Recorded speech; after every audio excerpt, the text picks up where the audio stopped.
Hey everybody, it's your friendly neighborhood Chippa here, welcoming you to another episode of Hopped Ones. The first one since February, and the first one since the start of COVID. This is our first virtual episode of Hopped Ones, and to celebrate this episode we'll be going to 11, with 11 beers to try, and my co-host of Creating Geeks, my wife Sarah, will be joining us as well. Kevin Smith couldn't make it, yet again. Kevin, why aren't you answering my calls? But we're joined yet again by returning guest Pat Perry to drink and have fun and talk about whatever and to hopefully give you guys an escape. So with that, hey Pat, say hi. Hey, what's up? Sarah, go ahead and say hi. Why did you just record that on my phone? You've never watched the show, have you? No. I always edit that in at the beginning. Why? Because it's fun. It's like it goes from my face to the group. To the wide, yeah. Okay. Hey, Yeah, huh? Sure. so there's Sarah.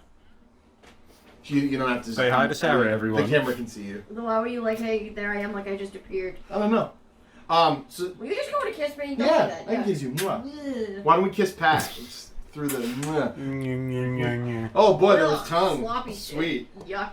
Anyway, yeah. So who wants to do the first beer? You can. Should we I'm play your going Chippa for it. made this song? No, You can well, sing it. well, Ba no. ba ba ba ba ba. We should do the video of the kids dancing to it.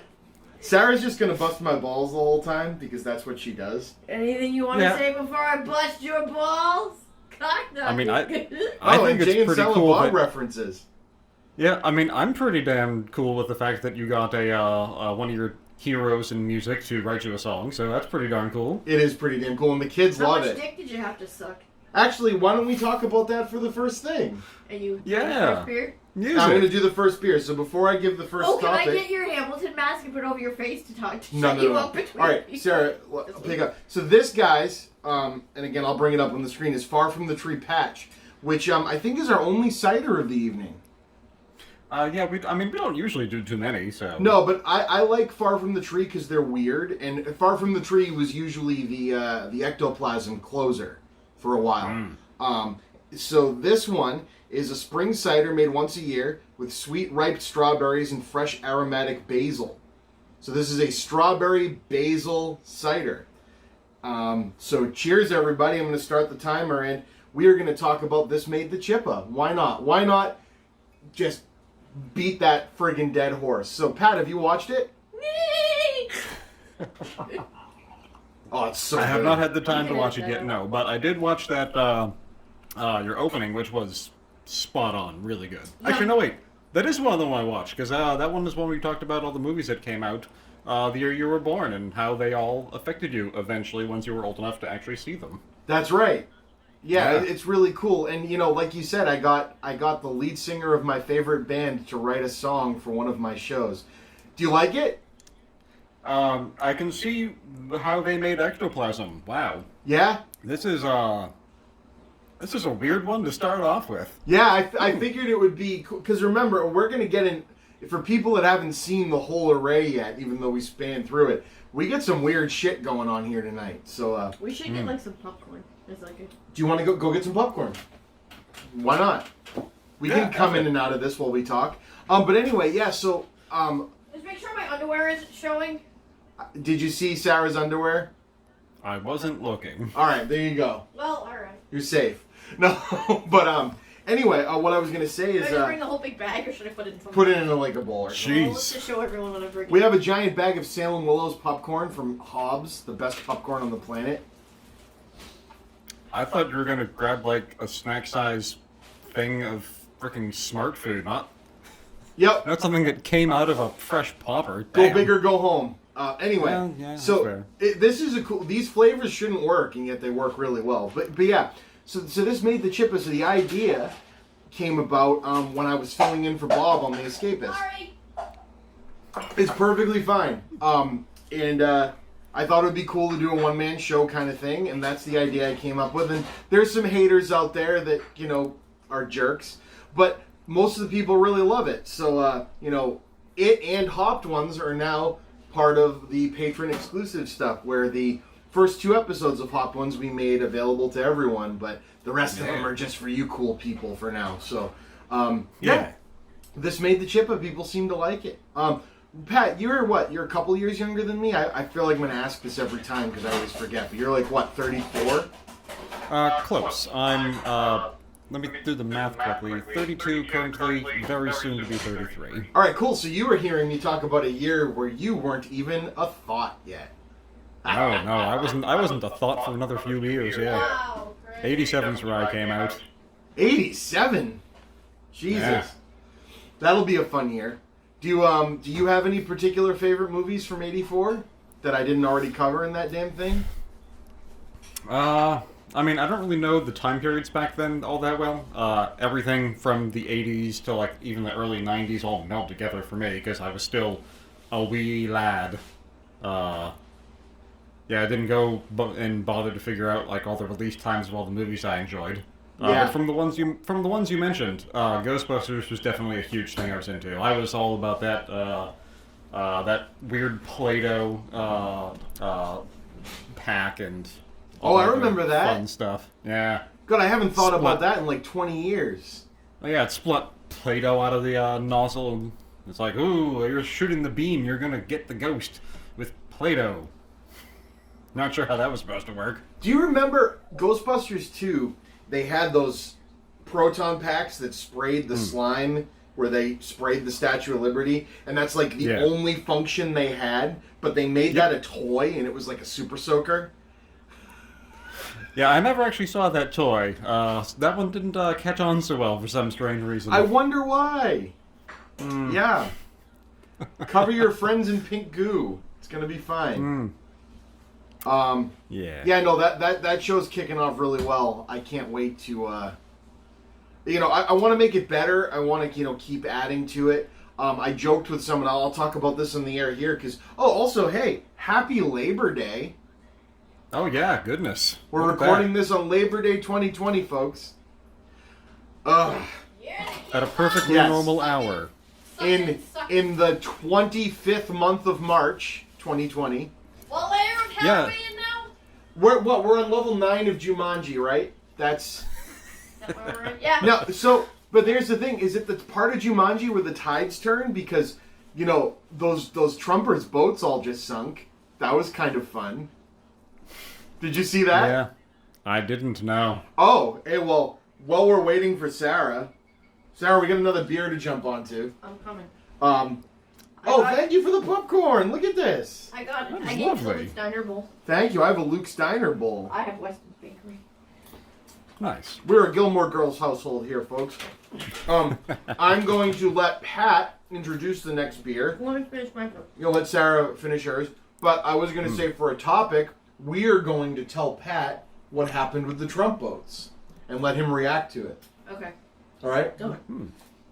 Okay. Alright, so let me introduce this beer. This is 420 strain from Sweetwater Brewery, Mango Kush Wheat Ale. Those are a lot of words. Yes, they are. Mango Kush Wheat it's the Ale. pot beer? It's the pot beer. It Oh my. says a second sticky hit from 420 strain, an American wheat packed with herbal, juicy mango notes and a distinctive dank nose. This is the most hipster beer ever made. Strain-specific terpenes and natural hemp-type flavors complement the hop and malt bill. Oh, Delivering you can an ale with smell a fresh that hemp. olfactory bonus rip. A strange new strain indeed. Oh yeah, you can smell that hemp for sure. Yep, but I gotta say, I've had this one before. I've only had like 2 or 3 beers in this whole mix before. This one tastes great. I thought the person that introduced it got to pick the topic. Well, we're gonna have Pat react and tell us what he thinks. Why don't we just call this Of Pat the- Reacts instead? Sure. Yeah, How sure, is it, this Pat? segment is PAX. My cup says It's enjoy with friends, and that is what I am doing. Enjoy with friends. I think this is delicious beer. it's God, it's very totally mellow. pop. What? It's very mellow. Yeah. It's got a lot You of said I notes, had but this they're all Yeah, And yeah. I liked it. You did. all the notes are on the same level. There's Yeah. nothing on the back It of the doesn't tongue. taste It's all the way right you in think the it would front be and and how middle. it smells. No, it tastes like beer. It doesn't taste like it smells at all, which is really interesting. Yeah. Anyway, so Pat, what happened is, I guess on Lake Davis, I think it is, the water was really, really, really choppy, and people wanted to have a water-bound Trump rally. So yes, they were all in close quarters. And yeah, they were all in masks close on. quarters, Okay. not wearing masks, and a bunch of rich pricks got out in their boats, and the bigger boats started driving past and overtaking the smaller boats and created really big wakes, and coupled with the bad weather, boats started sinking. And they're screaming that this must have been a terrorist act to make them look bad. Discuss. Fucking what? Uh-huh. So people with bigger boats than them are terrorists? No. They're all good drivers and they never should have sunk. So their boats must have been tampered with. Oh, I see. That really So- what they're saying. Yeah, because they're too good at controlling those boats. So they're not wrong. The kids are wrong. Mm-hmm. Okay. Okay. I guess we should all introduce them to steam ham snacks. Right? Someone hit the nail on the head. It's a perfect example of what's wrong with capitalism and everything else in the country, because the bigger, richer boats overtook the smaller, poorer boats and sunk them. We're right back. Yep. We're Yep. top 45. No, that is that. I mean, isn't that what they wanted? This I is guess. exactly what they wanted, right? Capitalism at its best. Worst, capitalism at its most capitalismist. Exactly. So yeah, I'm glad to hear that you didn't hear of that, because that was really funny and awful.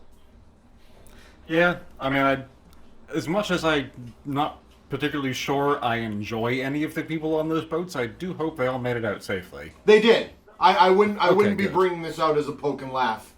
If someone actually died, but it's just really funny to see the pictures, because the boats are basically like the rich country club version of a guy driving around in a pickup truck with a Blue Lives Matter and Trump flag on it. And Yeah. it's just like, wow, this is a metaphor. Yeah, no kidding. So, two things, kids. Wear your masks and wear your fucking life jackets. Jesus. Yeah, that's the other thing. Yeah, luckily they all survived. Yeah. I don't want Oy, anyone oy. to die. I mean, these are the kind of people that want most of us to die, but that's a different story in and of itself. Yeah, but it doesn't mean we want them to die, so, yeah. Mm. Oh god, that beer's actually really tasty. Yeah, no, it's super, super smooth. Like I was saying earlier, it has many notes, but all of them are on the same portion of the tongue. So it's really hard to pick them out, but you let it sit long enough, you get a good little party in there. And the mango's definitely there. Yeah. It's cool to taste something where they definitely know how to make beer. Well, that's Yeah, unlike this thing that I'm using as a washing everything down with, which is hot garbage. But you know what? It's neutral hot garbage. What is this? What? Sam No, Summer. he's using a Sam Summer to as his Palate cleanse. as his cleanser. Yeah. All right. Yeah, it's not good. So that brings us to Sarah. Oh, we got 40 seconds left. Sarah, your thoughts on the Trumpty Dumpty boats? I think they're stupid. Yeah. I hope, I think, making the police investigate, because I want them to look at the boats and find that there was nothing done to them. I really hope so. No, sir, your kid just doesn't know how to drive the boat. Like that's. I don't know how these Trump people can afford these nice boats. Because they're the people that benefit from the money. You see, they're They not. can't even afford tea. See, they're not the blue collar folk. They can't even afford tea. True. I mean, what do you think they spend all their teeth money on?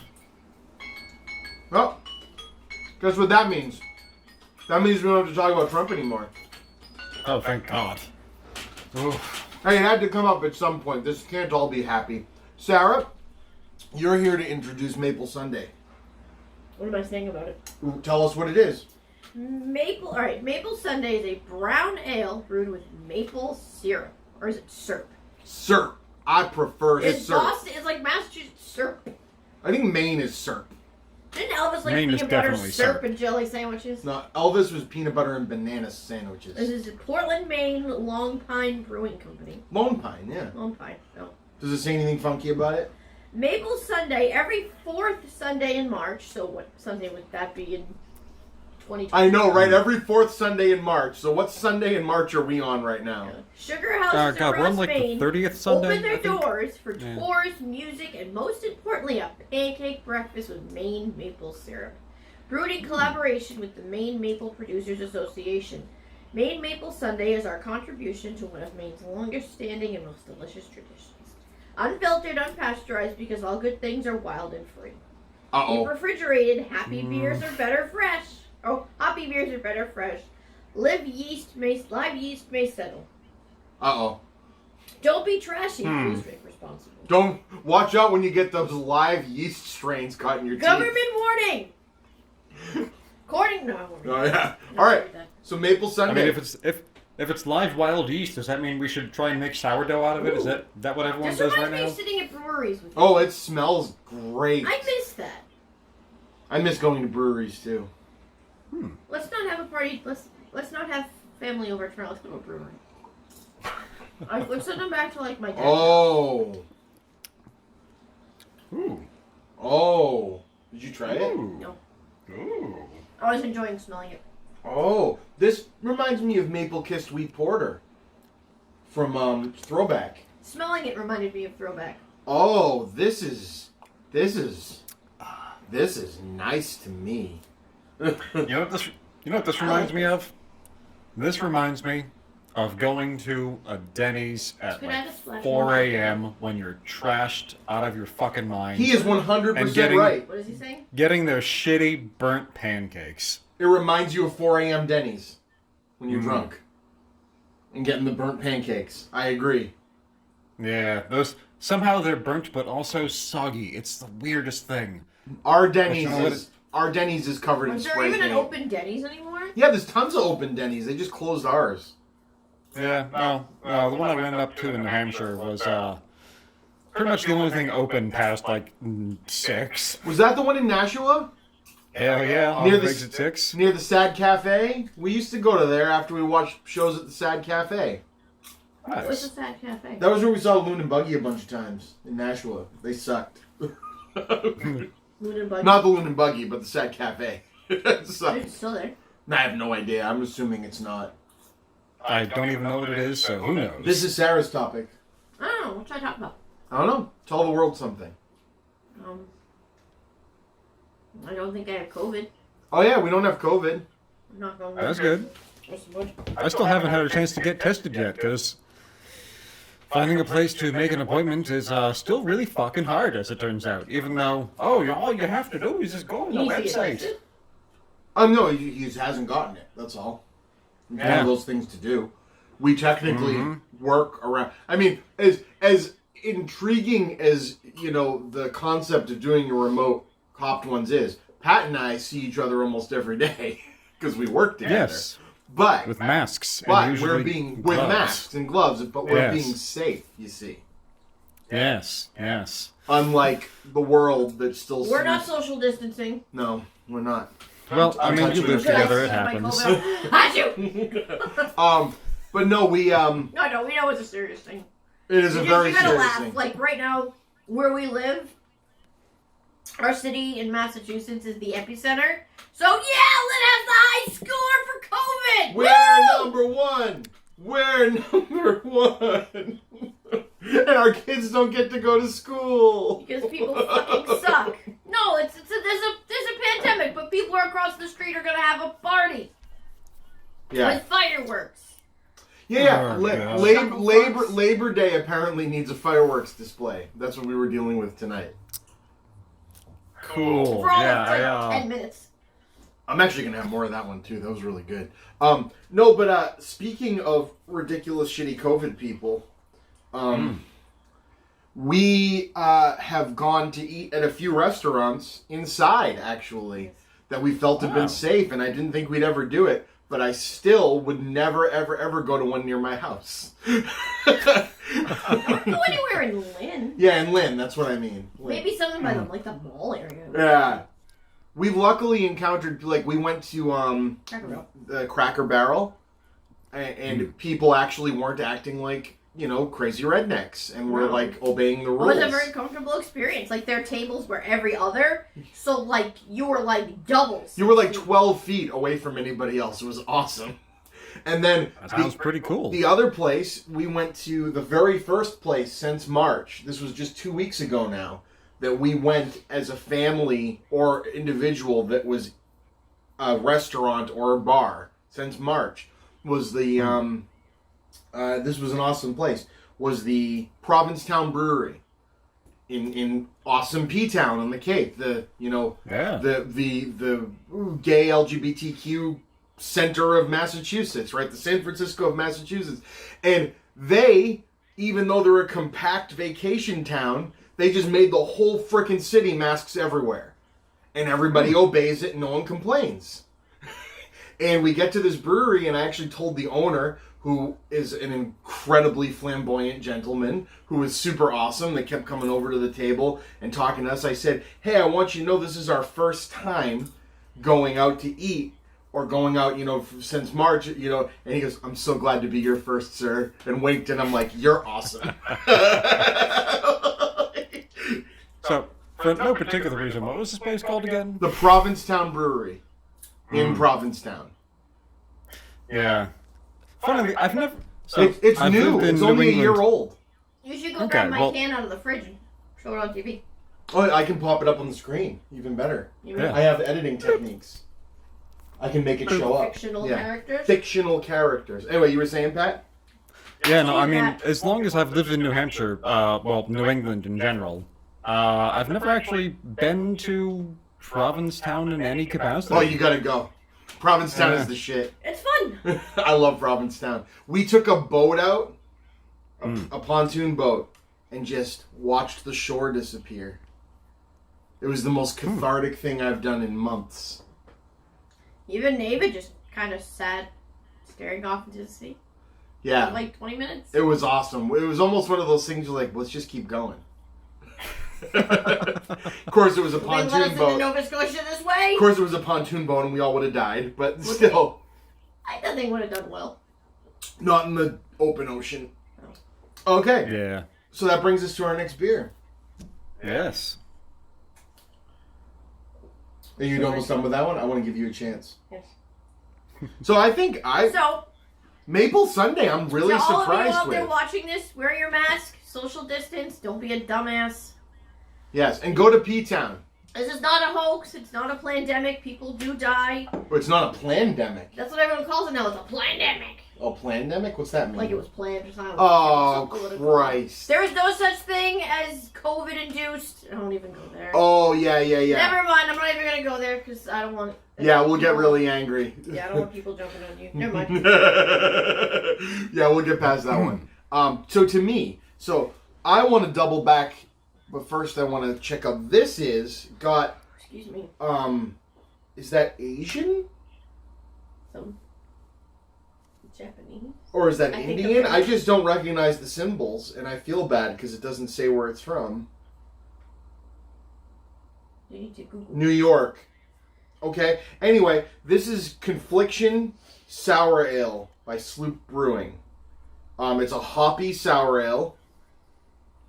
It's got a really funky looking can. It smells good. And I'm going to start my topic by bringing us back to a topic Pat and I were having on our last episode, which was talking about music. And I feel terrible because it's now September, and in February we were waxing philosophical how in September we'd probably get to see Coheed and Cambria. And I was waxing philosophical about how I was really happy about all the shows I was going to get to go and see that subsequently all got canceled throughout the summer. You only had one. I had one, but then I was going to do the other one. No. There was a Less Than Jake one later in the summer, and I was actually going to get to interview them because they were coming to town, and it didn't happen. Thanks, COVID. Darn it. But Thanks, Obama. But I was going to say... Because somehow COVID is Obama's Yes. fault. Thanks, Obama. You haven't heard that one? Thanks, Obama, for making the economy good enough to withstand the Hillary shit show that emails. this jackass put it all through. Chris. Yeah, this is pretty good. Have you tried I'm this? still drinking this one. The hops? I've never had a hoppy sour ale before. Really? So what are we reading? What are we doing here? This is the hoppy sour ale confliction. Hmm. I think you're gonna like it. I feel like I need Yeah, to... it's, Please hold. So bands, what I was gonna say is, it sucks that we don't get to see our bands, but I was gonna say I would take this as an opportunity to say people like Krista Makes from Less Than Jake, who wrote my song for my show, have started doing, Song for Hire. Another great thing that I think came from, it's sorry to say, another positive thing. I don't want to say great thing that came from COVID, but isn't that great? Isn't that delicious? You're interesting. Hey, you are interesting, beastie. Anyway, so a positive thing was all the bands getting together and doing like remote recordings. I don't know if you have any favorites that you've seen, but like the guys from Less Than Jake did Lost at Home sessions. The guys from Goldfinger did like all of their most popular 90s songs. Like they just re-recorded them remotely and made videos out of them. And then to celebrate Tony Hawk's Pro Skater 1 and 2 coming out like yesterday, 50 different artists got together, including Tony Hawk and a couple of skaters from the game, and re-recorded Goldfinger's Superman, but with 50 people. And Taylor Morden, who's the guy that did the ska documentary and who's doing the Blockbuster movie, which is coming out in freaking December or October, sorry, and I can't wait. He got to play trumpet in that 50-person thing covering Goldfinger's thing, so that was really cool. Taylor Morden was in that? Taylor Morden was in that, yeah. Point that out. I did, actually. You said Tony Hawk. And Taylor Morden. You didn't say that. You You said that to your other wife. Oh, the other way. Pat? Maybe your work wife. Well, What? since Stephanie left her, yeah, I guess she could be your Oh, work yeah, wife. Stephanie was my work wife. That's right. Anyway, Pat, And have you... Cyrus is your work son. Cyrus is definitely my work son. That checks out. He would accept that. Yeah. So have you seen any that have caught you? Like, You can Yeah, so the seatbelts, the people who did the soundtrack for Cowboy Bebop, they got together on YouTube and did a few things, and oh boy, they still got it. Like they're pretty aged, but they got it. They still got it. I'm getting bunny ears? Apparently, yeah. What is happening? double horns. I have no Sarah, you had one? What do you want? I've noticed, I've seen artists like bringing back their old music videos onto YouTube. Like every time I'm scrolling like through my Facebook video section, like Pink, Reba McEntire, Taylor Swift, all these different artists, all their old music videos are coming up. Reba's been re-releasing very old. She's been Like VHS things that weren't available? The concerts of hers I have on VHS that you could buy. She's streaming them for limited time. So like all these artists are bringing back all this stuff. And then there's that Really awesome, there was that awesome Rush cover. Yeah, with how many different God, what did how they many had? different people? Yeah, I forget. I wish I could, but they had Claudio from Coheed, which is, I mean, Yep. if you're gonna get a guy to sing Rush, that's the guy, unless you get Geddy Lee, because basically the same thing. Yep. But then they had a guy from, they had the drummer from, I'm not even going to be able to remember, but they had like all these, you can look it up when we go, but that was amazing. Like they had, and it was a weird mix, like they had a guy from an emo band and a guy from a death metal band. Like, we're going to cover Rush, it's going to be awesome. I mean, they have a lot of people that walk entirely different walks of music, but they all are connoisseurs of music. They're all incredible musicians, and they all know their shit. Like, just because they play one genre doesn't mean they don't listen to every fucking genre. Of course you do. You gotta know your shit. Also, to cap that section off, because I have a feeling we'll come back to music, because music is just so wonderful. But Yeah. did you hear, and again, I do not think Nickelback are a very great band, but Nickelback work hard, and they're always producing music, and they don't seem like assholes, so that's great. They came out on like Twitter and went like, coming, Nickelback, something new. And everyone was like, what the hell is Nickelback gonna do? And like, they had like, they did a cover of The Devil Went Down to Georgia, but they had like some really prolific like shredder guitar guy that they've had work on a couple of their albums come and join. And so instead of it being fiddle, it was like a guitar battle. And the song rocks. Like, it's really good. And it's Nickelback. Chad Kroeger. Chad Kroeger. That Nickelback. Look at this photograph. Yeah, the devil went down to Georgia. He was looking at a photograph. It's basically it, yeah. But that didn't sound like that. It sounded good. But anyway, so that brings us to Pat. You could use this moment to plug your other show. Which other show? The bar cover song. Oh, Virtual Bar Band.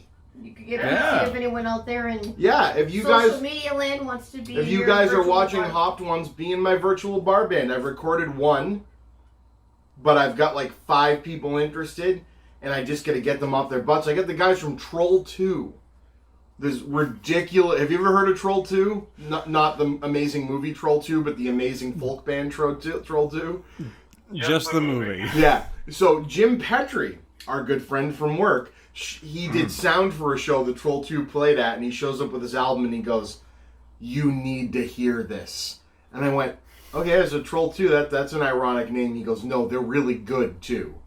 Like, cause ironic name that he goes, "They're total hipster kids, but they're really good." And they are, and self-proclaimed, like they would own up to that. They're all beardos that play stand-up bass and stuff like that. But they rock, and they like me.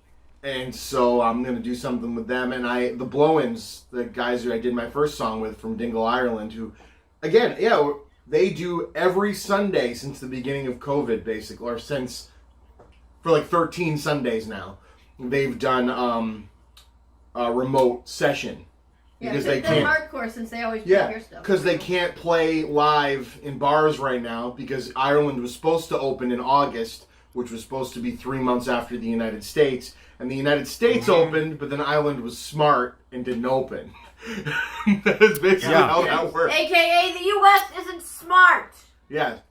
Hey, so Pat, when we get back to me, I'll talk about shitty things that are going on with the film industry when we get back to me. But we can move on to Pat and the Yeti. Yes, let's talk about s'mores. So, s'mores Yeti. In this So s'mores Yeti. It's an imperial stout with fucking chocolate, marshmallow, and spices. So with fucking, it's an imperial stout. It's imperial stout. It's imperial stout, kid. Dude kid. It's got the... Look at this. Dude kid. Check this shit out. It's got the, fucking Sully and I, we drank chocolate. this thing the other fucking night. We got tore up, kid. I've been craving a s'more. I haven't had one all summer. Oh, it smells like happiness. Oh, God, don't remind me that summer is done, please. Shh. Only physically. Mm-hmm. That's a kick-ass glass he's drinking that out of, by the way. I didn't see it. That was like a stemless wine glass. Look at that fucking thing. It is a stemless wine glass. Yeah. So I've got all sorts of weird glasses over in front of me. Are you dishware in this house? Why? Because I have a full cup missing. I have cups with no lids, lids with no cups. Okay. It feels like something I shouldn't be listening to. I'm just gonna... No. He's leaving. I'm going up here. Where'd Pat go? He's not my therapist. Bring him. No, anyway. Pat's... Well, because one of my plastic wine cup like that is missing its cup. That's the reason why I said that. So back to reality. Drink life, more. Back to... Did anyone else know that song? No. Yeah, this is delicious. Yeah, it's I don't particularly like it. I think it's a little too molassesy for my taste. Molasses. That's fair. I mean, more please. That's fair. Molasses, please. I can't even. Compared to the Origin of Darkness, this is a bit more mass-produced tasty. I want to get they definitely went real hard on the chocolate and marshmallow notes. The spices are there. I don't really taste them, and the imperial stoutness of it, I don't really taste that either. It just tastes like... No, it almost tastes more like a black ale. Yeah. Which is fine. Yeah. Which is fine. It's just, not what I stand up for. Yep. Well, there we go. So anyway, topic, sir. Let's talk about our quarantine binging, huh? Quarantine binging, all right. Yeah. Let's start with you. So, as I mentioned before the show started, I finally got HBO Max now that I figured out what all their weird business models are. You got it just so you can watch the Snyder Cut, right? Because you're an adult. Oh my god, please don't bring up that shit show. I wouldn't watch that in my darkest fucking day. The Snyder Cut? Because you're an adult. The Snyder Cut? The Snyder Cut is coming to HBO Max. You won't watch it? No, why would I? There's a lot of anger. Are you gonna watch it? I'm going to watch it, but Zack Snyder, even though I like the guy, is doing a lot to make me more and more angry about its existence, even though I'm intrigued. But anyway, moving away from that. You got HBO Max because you're an adult. Yes, because I'm an adult. No, sorry. So I just finished watching what's currently aired of Doom Patrol. We're not Ooh. quite done with it yet, but it's a good show. Season 1 and Season 2 are entirely different. I've heard Doom but Patrol is great. It is a really good show. Like, surprisingly good. A friend of mine pushed me into watching it, and I'm like, I don't know, like, DC shit, it hasn't been the greatest so far. And then he's like, no. Watch it. So I did, and I kept watching it. It's just really good. I did not expect Brendan Fraser to make me cry. Brendan Fraser's in Doom Patrol? Let me double check that that's who it is. Cut this part out. Talks to Monk ourselves. Yeah, talk to Monks. Well, while he's looking that up, tell them what you've been binging. Let's see. At the beginning of it, we binged... Brendan Fraser. Brendan Fraser's in Doom Patrol? Yeah, Brendan Fraser is the robot man In Doom Patrol? in Doom Patrol. I haven't watched Doom Patrol yet. I need to watch Doom Patrol tonight. Maybe tomorrow. But it is absolutely worth watching. All right. Staring contest.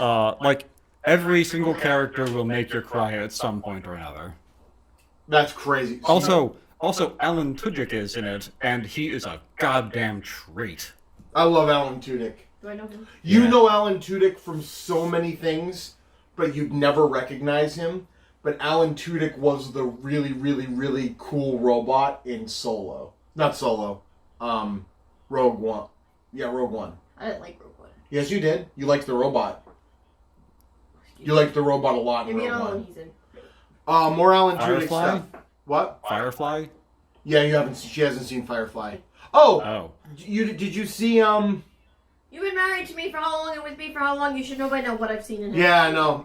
We'll come back to that. What have you been binging? Anyway, we started at the beginning of this back in the end of February, March. We binged Zoe's Extraordinary Playlist. Oh, that show's And then we awesome. get back to music. It's a girl who gets an MRI and an earthquake happens. She lives in San Francisco and something happens. So anytime she's walking around and she'll have like what do you call those? Flash mob.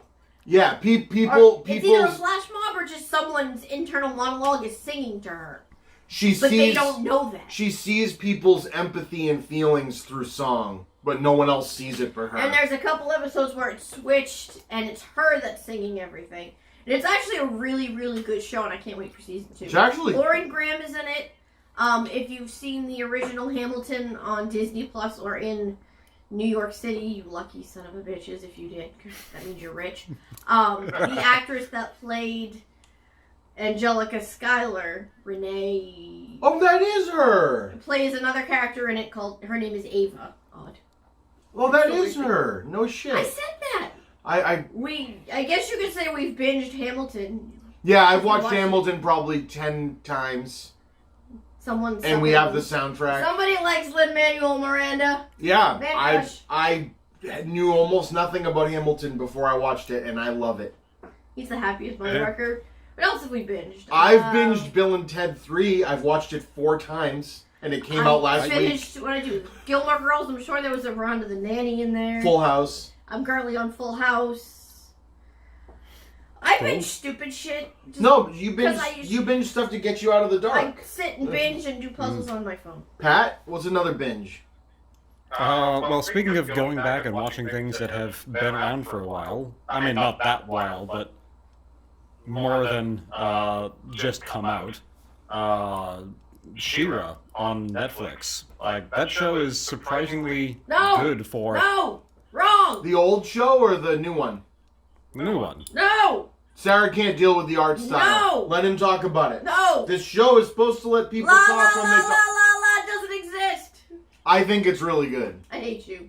Yeah. Traitor! I mean, sure, it deals with themes of parental abuse and other things that really speak to me, but, sure, just shit on it without even giving it a chance. It's all good. I don't like the way it looks. It doesn't look... I'm a purist. Purist. You see? Would you prefer it was animated on the 4s like the old shit? I want the characters to look the way they looked in the 80s. We have a problem like- here. I'm a Like purist. toys. You would like them to look like toys. I saw the preview in theaters for the Gem and the Holograms shit show. I started screaming because it looked so horrible. Yeah, but that was really bad. Yeah, no, you were But right to that's the scream about that purist in one. me. There's a very, very, very large subculture of very angry, very misogynistic males that don't like this She-Ra show. Don't join in with them. But I don't like it for different reasons. You kind of don't like it for the same reasons as them. Which is? It doesn't look like the way I want it to look. That's basically it. But anyway, it's... Okay, I will watch one episode, but what are you at now for your Patreon? As of this As recording? of right now, 112 people. But what's the $444. Alright, someone bring them up to $4.50 and I'll watch an episode. Or $5, just in case. What? I was going to say Pat just goes in and ups it to $5. I was literally about to do that. No, I do want her to watch the new She-Ra. The new He-Man looks awesome as well. The You Kevin gotta Smith. pay me to watch it. Someone pay me to watch it. Give me $5 for an episode and I'll do it. But anyway, I haven't seen anything on the new He-Man. Kevin Smith's making it. And Mark Hamill is Is he gonna make it look Skeletor. like normal He-Man? I'm sorry, did you say Mark Hamill? Mark Hamill is Skeletor. What? Tell me Excuse more. Yeah, what? Mark, wait, no! Yeah. What, why? Like the I'm pretty voice? sure Mark Hamill is... It's a cartoon. But Mark Hamill is Cogknocker and Luke Skywalker. Mark Hamill is also He's the also Joker the best fucking and Joker of all thousands time. of other things. What Batman is? Every animated version of the Joker that's almost ever existed is Mark Hamill. What? Oh, yeah. Yeah. This is like going back to when... We're breaking her right now. This is It's like great. back when Yeah, they we released, are. like, what's-his-face was going to be the Joker. In the No, it's not. And both of us were like, wait, what? Oh, when they said Heath Ledger was going to be the Yes, Joker? and both of Yeah. us were like, excuse me? I think it's Mark Hamill is either Cockknocker. shut up. No. You're You're giving me alcohol. How drunk am I? Apparently pretty. Oh, thank you. I'm pretty, Pat. He said I was pretty. pretty drunk. I mean, Yeah, take Mark it however Hamill you is want, then. Skeletor. Sarah Michelle Gellar is Teela. Are they having someone do? Alicia Silverstone is Queen Marlena. Are they having? Kevin Conroy is You Merman. spit COVID all over. I did. I mean, Is someone I'm glad doing Kevin She-Ra for Conroy's this? getting more work. No, so But that's his sister. there's a problem with the rights between He-Man and She-Ra, which is why there's two different shows being made by two different Now, is companies Kevin right Smith now. going to keep the way He-Man looked, or is Kevin Smith? Yes, screwing Kevin with it? Smith's version of He-Man is being done by the people that did the Castlevania show, and they do very attention to detail original looking is what they're going I'm going to say, I feel like Kevin Smith would want. But- original looking. If you wanted to know about the She-Ra show, the She-Ra show was animated and created, this new one, by I think she was either a transgendered woman or a LGBTQ woman who said that She-Ra was, the look of She-Ra, especially when she's supposed to be a teenage girl, was too much of like a buxom Barbie looking chick, and so drew She-Ra the way that she did on the new show, so she would be for little girls what more girls to her looked like than just a personified male wankfest. Hmm. Okay. Now you're, So- making me feel like shit for not liking that they changed it. No. What you're standing with is you don't like the animation style. That's different than not liking how it looks and how it's drawn. I don't like that it doesn't look like the She-Ra I grew up with. Is that wrong? Just watch it. But is that wrong? I mean, it's not wrong. It's called taste. But if you go, Well, being a purist. but if you say other people can't like it because of that, then it's a I problem. didn't. I was being funny. I never. I know. I never said, Pat, you cannot like it. Sarah, I said I don't want to we hear are it. giving you shit. Sarah, might I suggest you never get into comics because they change that shit all the Yeah. fucking time. This- Like, Batman has been from being Oh God! some I love dumbass all in of spandex to some old man in broken armor punching Superman to death. They need someone to be Batman and just have balls. Oh, Like they did the nipples, let's do some balls on Batman. this is Batman with truck nuts? Yes! Yes! Oh God! Don't give anyone ideas, No, please. imagine if Batfleck walked in with truck nuts. What? Okay, Batfleck I would be okay with. Isn't this badass? Well, who had the nipples? Who got Batman? That was George Clooney, unfortunately. That was Clooney, yes. Yeah. He also had a Bat credit card. Is that what it was called? Yeah, not kidding. Was that like was he the lamest Batman? No, he wasn't the problem with that movie. Who was the problem? No, he was not. The problem with that movie is that Joel Schumacher Is that the director? tried to make something campy, and the campy he did with Batman Forever worked. The movie's not great, but it worked. In Batman and Robin, he like doubled down on it, and it just didn't work. And it's a bummer. It's a bummer because, like, if you look at it, it's way more like the Batman TV show was. Like, that's what he was going for. But, like, Arnold Schwarzenegger is there as Mr. Freeze doing terrible puns. Hey, Batman, freeze. You know, and stuff like that. And it's just like, oh no. It's so bad. It's so bad. killed the dinosaurs? The Ice Would that be the worst Batman movie ever? Depends on if you consider Batman versus Batman Superman. versus Superman's the worst Batman movie ever made. Well, that is true considering you had to call your brother to find out how Superman, spoiler alert, died.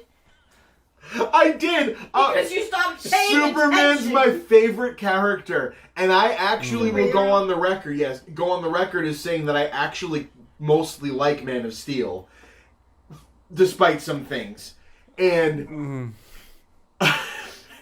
I'm watching Batman versus Superman, and I say to Sarah, looking down at my phone, "What, did Superman just die?" And I'm like, "I missed it." And I'm like, "Yeah, we should rewind it." No. And I sent my brother, "I'm so disinterested, just tell me how Superman dies." And he told me, and I go, "I'm so glad I didn't rewind it." I actually got very ill like 2 hours later. Yeah. I got a stomach bug. And So- I'm like, oh, it was so bad it made me sick. So, Pat, you're binging. You didn't get to finish your thought on She-Ra because Sarah's rude. I'm sorry. No, I'm just kidding. No more beer for me. I'm kidding. I'm kidding more than anything else. I wonder if this binging conversation is good. Should we continue We it? should purge next. Sure. We should Sorry, purge that was next? bad. Ooh. Cut that out. I don't want the... No, cut that out. I don't want to trigger anybody. I'm sorry. Take it back. It's actually kind of funny. I'll give you that. Can you edit it out? I don't want anyone to get upset. I'll try to remember to edit it out. Well, I don't want anyone to get upset. No one's going to get upset. No one watches this. I don't want to trigger I anybody. watched them like I'm joking. 6 Lots months of, after lots they come of out. people watch them. I like fucking around. Okay. Maybe we'll get back to the Sarah. It's your topic. I need to announce a beer. You need to announce a beer. Hey, You go are. catch a Ooh. beer. This is one of the ones Pat Apple chose. Barenberg. Fucking clown shoes. I like it. Apple Baron beer, Burr. boots with the Apple fur. Baron. Wee Heavy Ale Aged in a... It's even better. Wee Heavy. It's and a I'm wee heavy. And I'm wee. I'm little. If you Baron- haven't figured that out yet, better maybe than I being should woo. stand up next to you so they No. can see how ridiculously short I am. It's a medical condition, y'all. Y'all. Wee Heavy Ale Aged in apple brandy barrels. That's a tongue twister. Oh, this sounds delicious. Apple Baron Wee Heavy Ale Aged in brown apple. Well, it just kicked Pat's ass, so watch out. Sarah, your turn. Ah, He's shooting apples. He is shooting apples. I thought that- He's got an apple chunker. Our mission to produce beer without pretension while being free and a little crazy. Yeah, I do love Clown Shoes. Clown Shoes That is is a- actually Wait a minute. what? Clown Shoes is actually brewed by the Mercury Brewing Company, which is where Ipswich Brewed Ale. Candid Clown Shoes Beer, Boston, Mass. It's brewed in Ipswich. It says Boston. Yeah, Boston, Boston. but it's brewed in Ipswich. okay, everything inside of the Yeah, it's brewed in Like- Ipswich. We've been to the Is brewery. that like saying that we live in Boston Yes, even though we live in Pat. So is it- everything inside of 495. Pat, your is Boston. reaction That's- was a bit wonky. Yeah, it's Go ahead and give it a taste. That is definitely a wee heavy.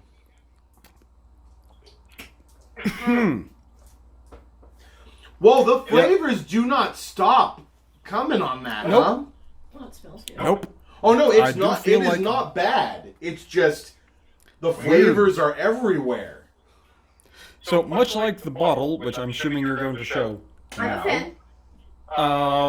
Oh, it's very good, I'm a but fan. it just feels like I'm being shot repeatedly in the face with different things. I mean, wee heavy. So wee heavies are often like Scotch ales or barley wines are what wee heavies normally lean towards.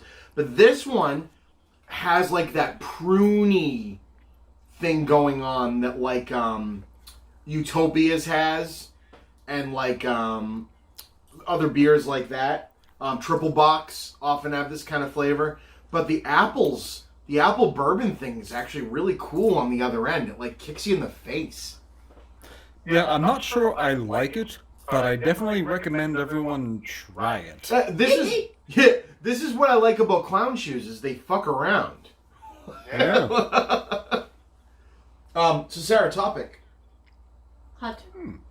Topic. Great. They should do word association. That would be fun. Good topic. Speaking of hot topic, why don't we talk about our youth a little bit, huh? Ooh, Speaking youth. of- Sarah, let's talk about youth. Youth. Talk about your youth. It's long gone. Teenager. Yeah. I mean, okay, fine. You said. When I was a kid. Yeah. Oh, okay. Well. Yeah, back when hot topic was actually relevant. So We used to go to the mall. And I'm sure none of your viewers will even give 5 fucks about this, but I give lots of fucks about it. So I'm gonna talk about it. That's not much fuckfish. I like fucks. Yeah. I was a child of the 80s. I was born in 81. Do not do the math as to how old I am. I'm old. I fart dust. 22. I fart dust. 22. We'll go there. I collect American Girl dolls, and in a couple of weeks, they're releasing to their historical, because they're known for dolls from different historical periods, a 1980s doll. I am both excited and horrified that I am now considered historical. Yeah. Oof. Like all of the American Girl dolls up to this point were like the newest one was like the 1970s like hippie chick. And so it's like now they're coming out with the 80s kid. This is like when they did the We Love the 90s thing on VH1 in 1999. But it's cool though because like all this stuff from when I was a kid is coming back. Like they're bringing back Punky Brewster. They brought back Full House's Fuller House. Like all this stuff from when I was like a kid is coming back. It's exciting. So Hot Topic.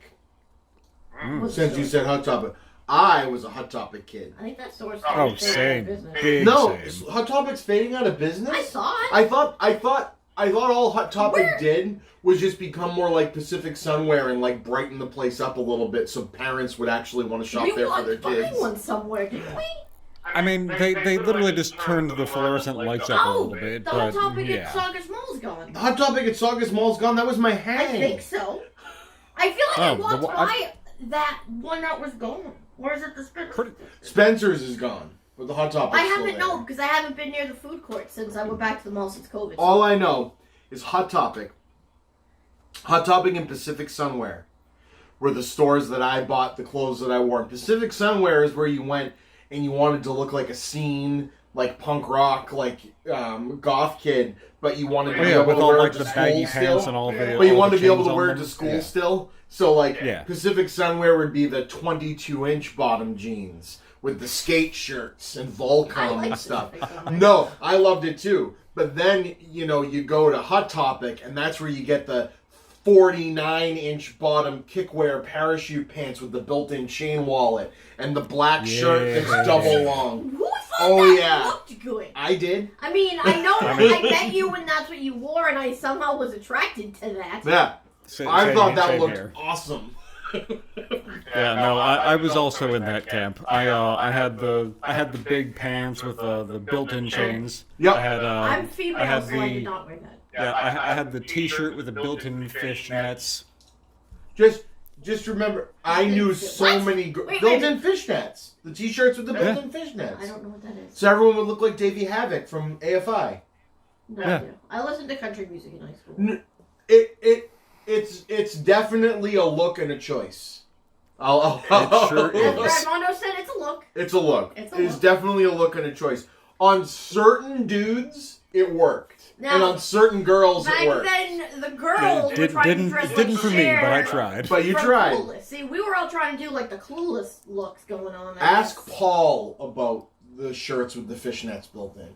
Paul had a bunch of them because I would hang out with him outside of work. I knew that. Actually, he was your best friend. You should have known too. You said him, and now I think I know what you're talking about. We'll have to Google it though. And you got the t-shirt that ends and the rest of the arm is Like fishnets. fashion's coming back now. I'm surprised Jinko jeans aren't back. Janko jeans better come back, man. Are you gonna get there? They tried, actually. They tried, and it didn't work because they're fucking awful. And I will stand by the fact that they are awful. They are awful, but I Well, want like them. scrunchies are back. Fanny packs are back. What I thought was awesome is with Jankos, you had to get like the 6 foot long chain wallet because the back pocket was the length of your leg. Yep. Yeah, youth is a good conversation. Speaking of that, I wanted to talk about movies. We should double back to youth at some point because I wanted to talk about cell phones because I went down a deep dive on cell phones the other day. You go down the cell phone rabbit hole. I did, but I want to talk about movies. I can talk about cell phones for a while. Yes, I know. Cell phone god. But yeah, Sarah calls you. She wants to make you a cell phone god plaque. But I want to make him a shirt that says I'm a cell phone god. We He are saved moving. 2 of my cell phones. We are moving into. So we've gone from ciders to things made with hemp to stouts to hoppy sours to s'mores to apple bourbon to Bretta Rosé, wild ale fermented with raspberries from Firestone Walker Brewing Company. The picture on this might be one of the Raspberry beret. No. the pic nice. Yep. The picture on this And a second hand has a song. lion and a bear fist fighting. What? Yep. Yeah, 2 bears. Yep. a lion and a bear fist fighting.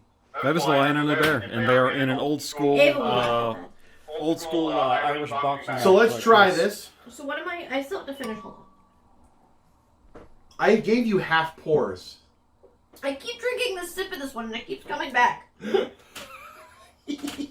Fuck. Yeah, dude, the maple sundae has some legs. Yeah, it does. Oh shit! So what is this raspberry beret one? This is a raspberry sour, a raspberry wild ale. Sorry. So I've had a few things from Firestone. Wow.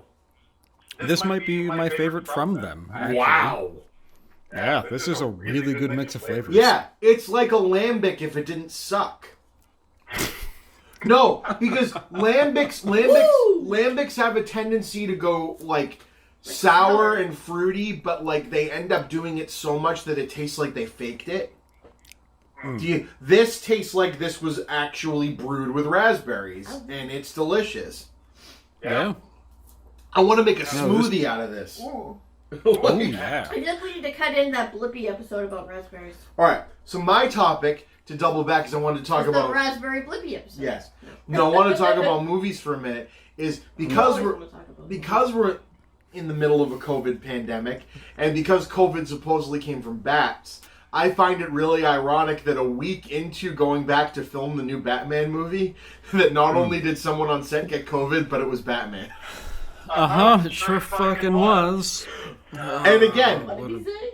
sure fucking was. This is not for me to take away from the fact that I still think that movie's going to be the fucking balls, and I still think Robert Pattinson is going to be a great Batman.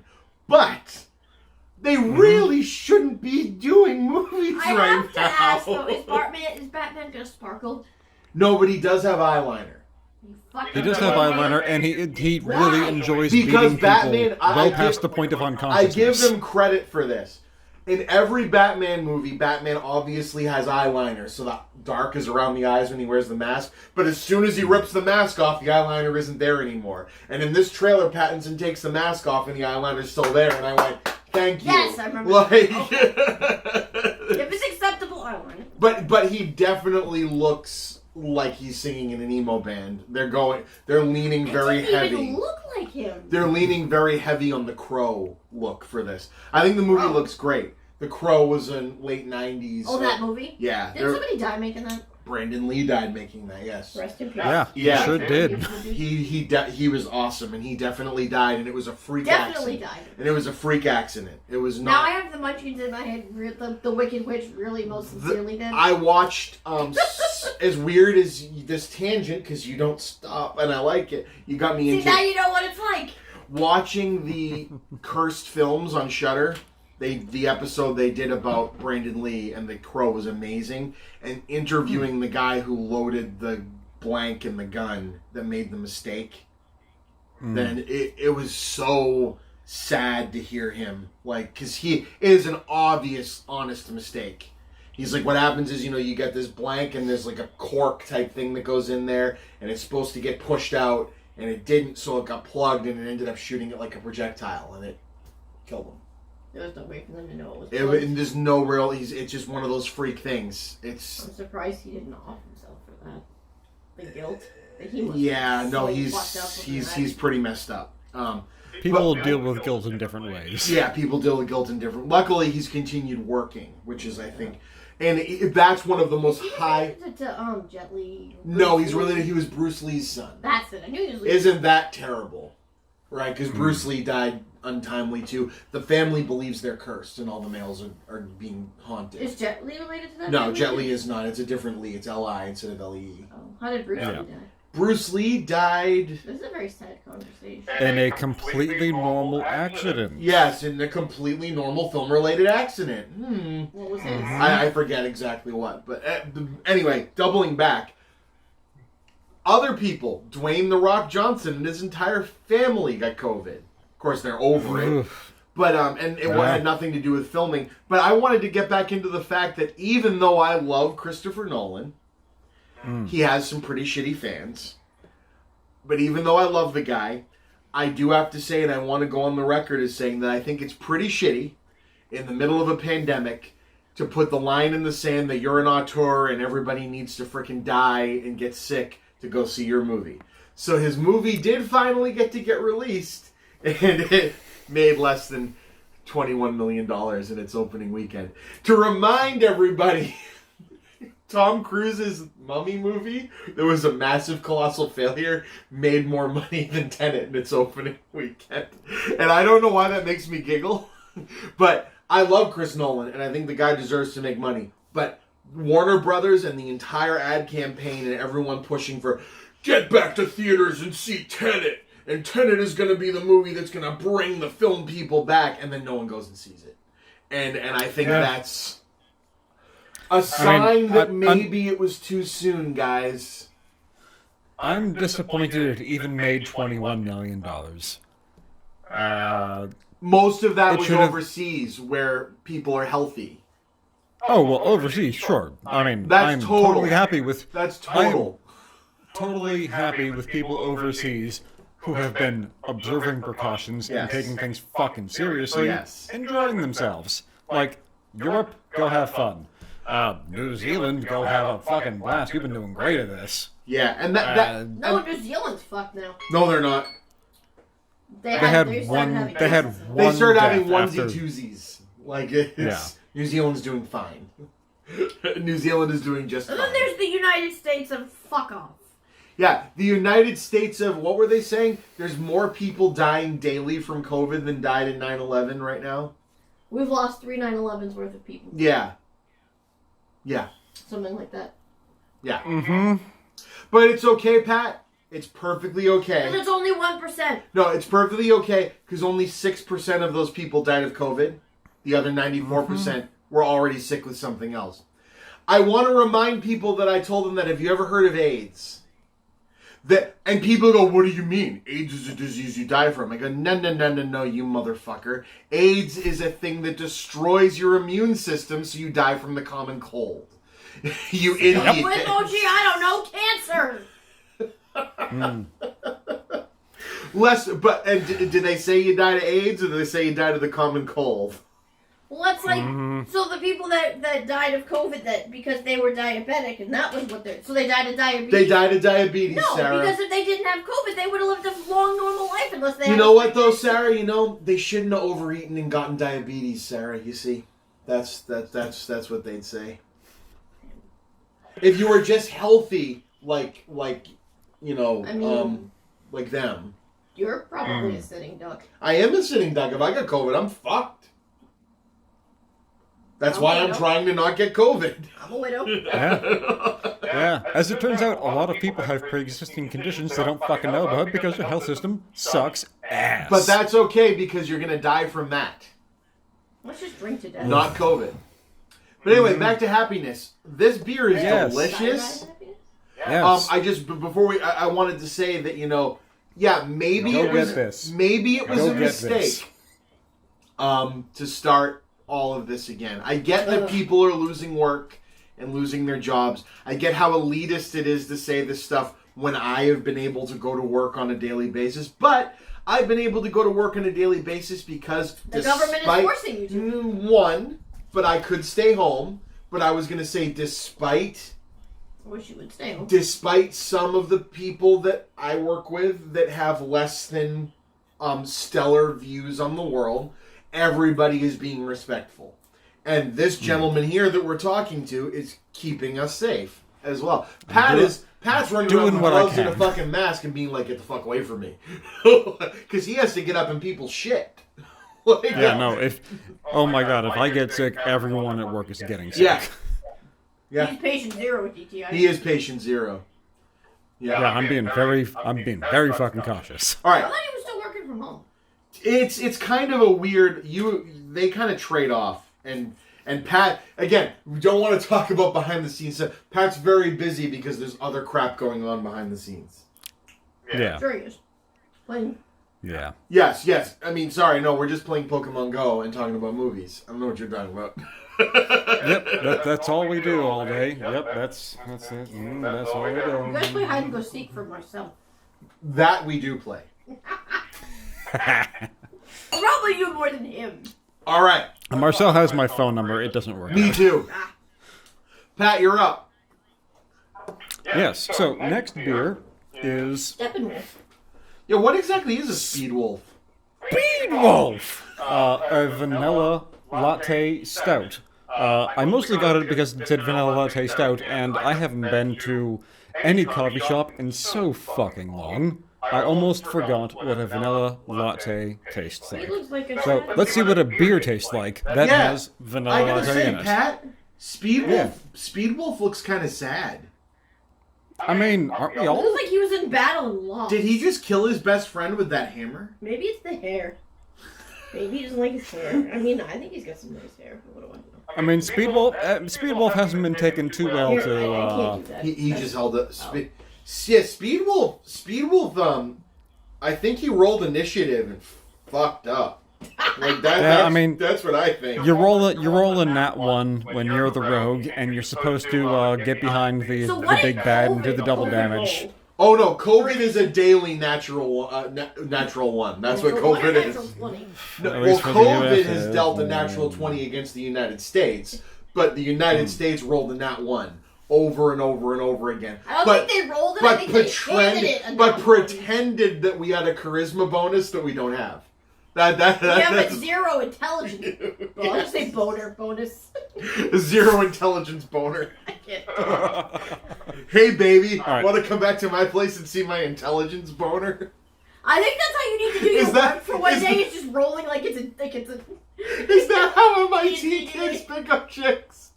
Oh my god, it totally is. Do you want to see my intelligence? That's what you need to do at work. You need to get the giant dice, and when people ask you questions, they have to roll. Roll initiative. One day you need to do that. I pull out a freaking Dungeon Master board. Roll initiative. You fail. Hey Chris, Get out of my office. Hey Chris, remind me to bring in my metal dice so you can have extra effects. Ooh, ding, ding, ding, ding, ding, ding. Anyway, sir, tell us about Speed Wolf. Well, so I mean, it's just a vanilla latte stout, and I haven't been to any sort of coffee house in a while. Oh, so I it picked it out smells like heaven. because it said vanilla latte, and I wanted a fucking vanilla latte. Yeah, that's a vanilla latte stout. I'm a fan. Yeah. Yeah, someone took a vanilla latte and poured some stout in Yeah, it. that I want more of it, but if I keep drinking the way I'm drinking, you're gonna have to carry me up to bed. Yeah, that I mean, there's nothing like, it's not an imperial. It's 7%, so it's not fucking around. But it's not an imperial. It's not mean. There's nothing heavy about it. It's delightful. But it tastes really good. So why is he sad? So why is Speedwolf sad? I don't get it. Because the world is sad. What do you want? But Speedwolf was not from this world. Or maybe Pat. he's asleep. He could be asleep. I want to say sleep because it just makes me sad to think that he's sad.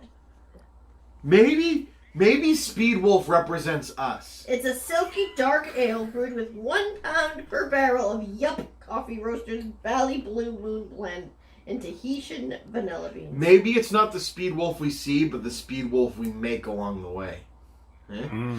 For Phantom Brewing in Williamsburg, is that far from here? Yes. But it's Massachusetts. It's in the fucking Berkshires. We have a Williamsburg, Massachusetts. There be dragons here. that's that's in the way off. Yeah, but they don't have COVID in that half of Massachusetts. No, they don't. There's But no you know what they people do there. have is timeshares. They did have a deal. This is delightful. Pat, topic us. Well, we've already talked about going back and looking at our childhood. We've already talked about movies. We've talked about music. Have we played any games during this whole thing? No, we can play a game. No, I mean like Let's video play games with like Oh, with video the fingers games. and the buttons. Yeah. Have you played any video games? No, but our kid is getting the Lego Nintendo thing. Yes, from my Uncle Bob. brother bought my daughter the Lego Mario set for her birthday. That- Have you heard of this? I did not know that was a thing. Oh, so let's tell him about Holy this. shit, Pat! Hold on to your seat, Oh. your ass, or something. So Lego. I think we need to bring up a picture of this. Oh, he picked up his He's seat. got the Lin-Manuel Miranda ponytail going on. He does have the Lin-Manuel Miranda. I like the ponytail. Hamilton hair going on. You I gotta think- do something when you sense. I like it. I think it looks Yeah, Pat, it nice. looks good, dude. Chris is Thank checking you. you out. It's gonna be awkward Hey. at work on Tuesday. I can tell another dude they look good without it being a weird thing. No homo. Or do you have to preface it with No, you don't have to say no homo. No homo. We're an accepting group of focals. Well, I think with Pat you have to say full homo. Full homo? I think so. I don't know. Do I have to say I full mean- homo? You could. I don't know. Depends on the person. I don't know. I'm serious. I can tell another dude they look good, man. I don't care. You're that secure in your sexuality? I am 100% sexual. Okay. I've had beer. Anyway, moving on. Mario. Mario. Nintendo Yes. made this Mario that has I feel like we need to bring it up. digital. No, he'll look it up after, and I can bring it up. We'll bring up a little video of it here, or whatever. It's got digital LED screen eyes, and it reacts and talks, and Plays the music. they make Lego worlds, and so you can make him hit the question mark blocks, and it makes the noises. Basically, you're making Lego Super Mario Brothers out of Lego. Yeah, so they and it plays the music and everything, and it's just amazing. And my daughter fell in love with it, and my brother got it for her for. And they also have a Lego NES and television, set. full detail, you can build. That better be under the Christmas tree from Uncle Bob. Yeah, I want that. Now, And I don't know if you saw the Nintendo 35th anniversary thing they just came out with. They did a Nintendo Direct earlier this week. Did you see it? I didn't. I heard one little tidbit about a few games coming to the Switch, but that's all Okay. I saw. Did you hear about 3D Mario All-Stars? I did not. So, again, some people are angry because they aren't updating them at all. They're just doing ports. But they're doing ports of 3 of the best Mario games Nintendo ever made, which they already did updates for the Wii on 2 of them. So that's fine. They're doing Mario 64, Mario Sunshine, and the first Mario Galaxy as a 3-pack Mario All-Stars. I think Yeah, that's that one I knew about. I think that's brilliant. But did you see the Mario Kart home circuit? Nope. So you know how Nintendo has been when Nintendo is at their best, they're being innovative and basically flipping people off and going, we don't care if you buy this because we're innovating. That's when they're at their best. When they aren't trying to make money is usually when Nintendo does the best. Like Labo, did it make money? It kind of bargain basement and everything. But the people that Labo spoke to, and I was one of them. I think Labo's awesome. Mario Kart Home Circuit is a remote control Mario Kart that you buy that has a camera on it that you drive with your Switch, that AR reacts to the real world that you're so you're driving first person perspective. What do you think he's doing with the other hand? With the other hand, I'm hoping he's searching on the internet because we're talking about children's games. But I'm just kidding. Dude, I think I just filled the mushroom cup. Moving back.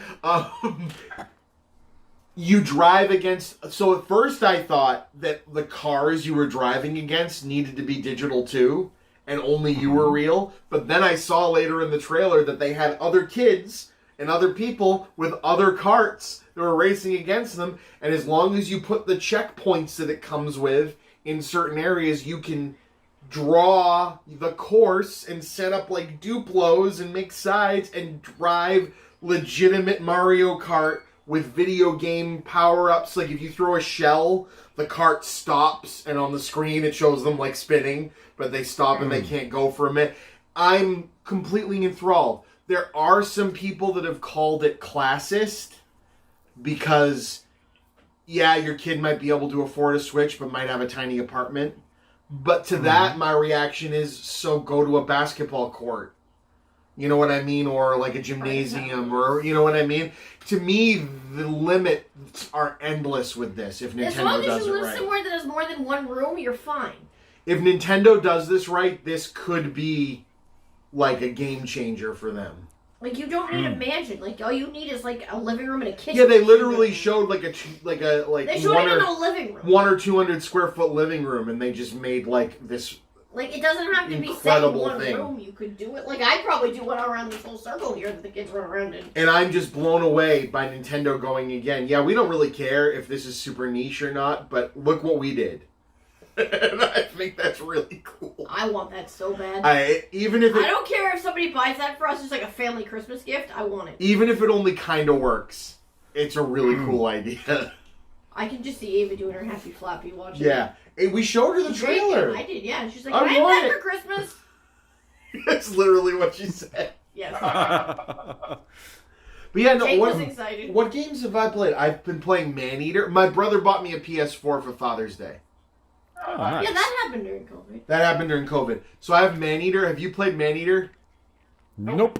You play a bull shark that, at the beginning of the game, you play a mother bull shark who is caught by, like, one of those, like, bad version of Steve Irwin, like, you know, guys that's just going and hunting and killing stuff for sport, like nature shows.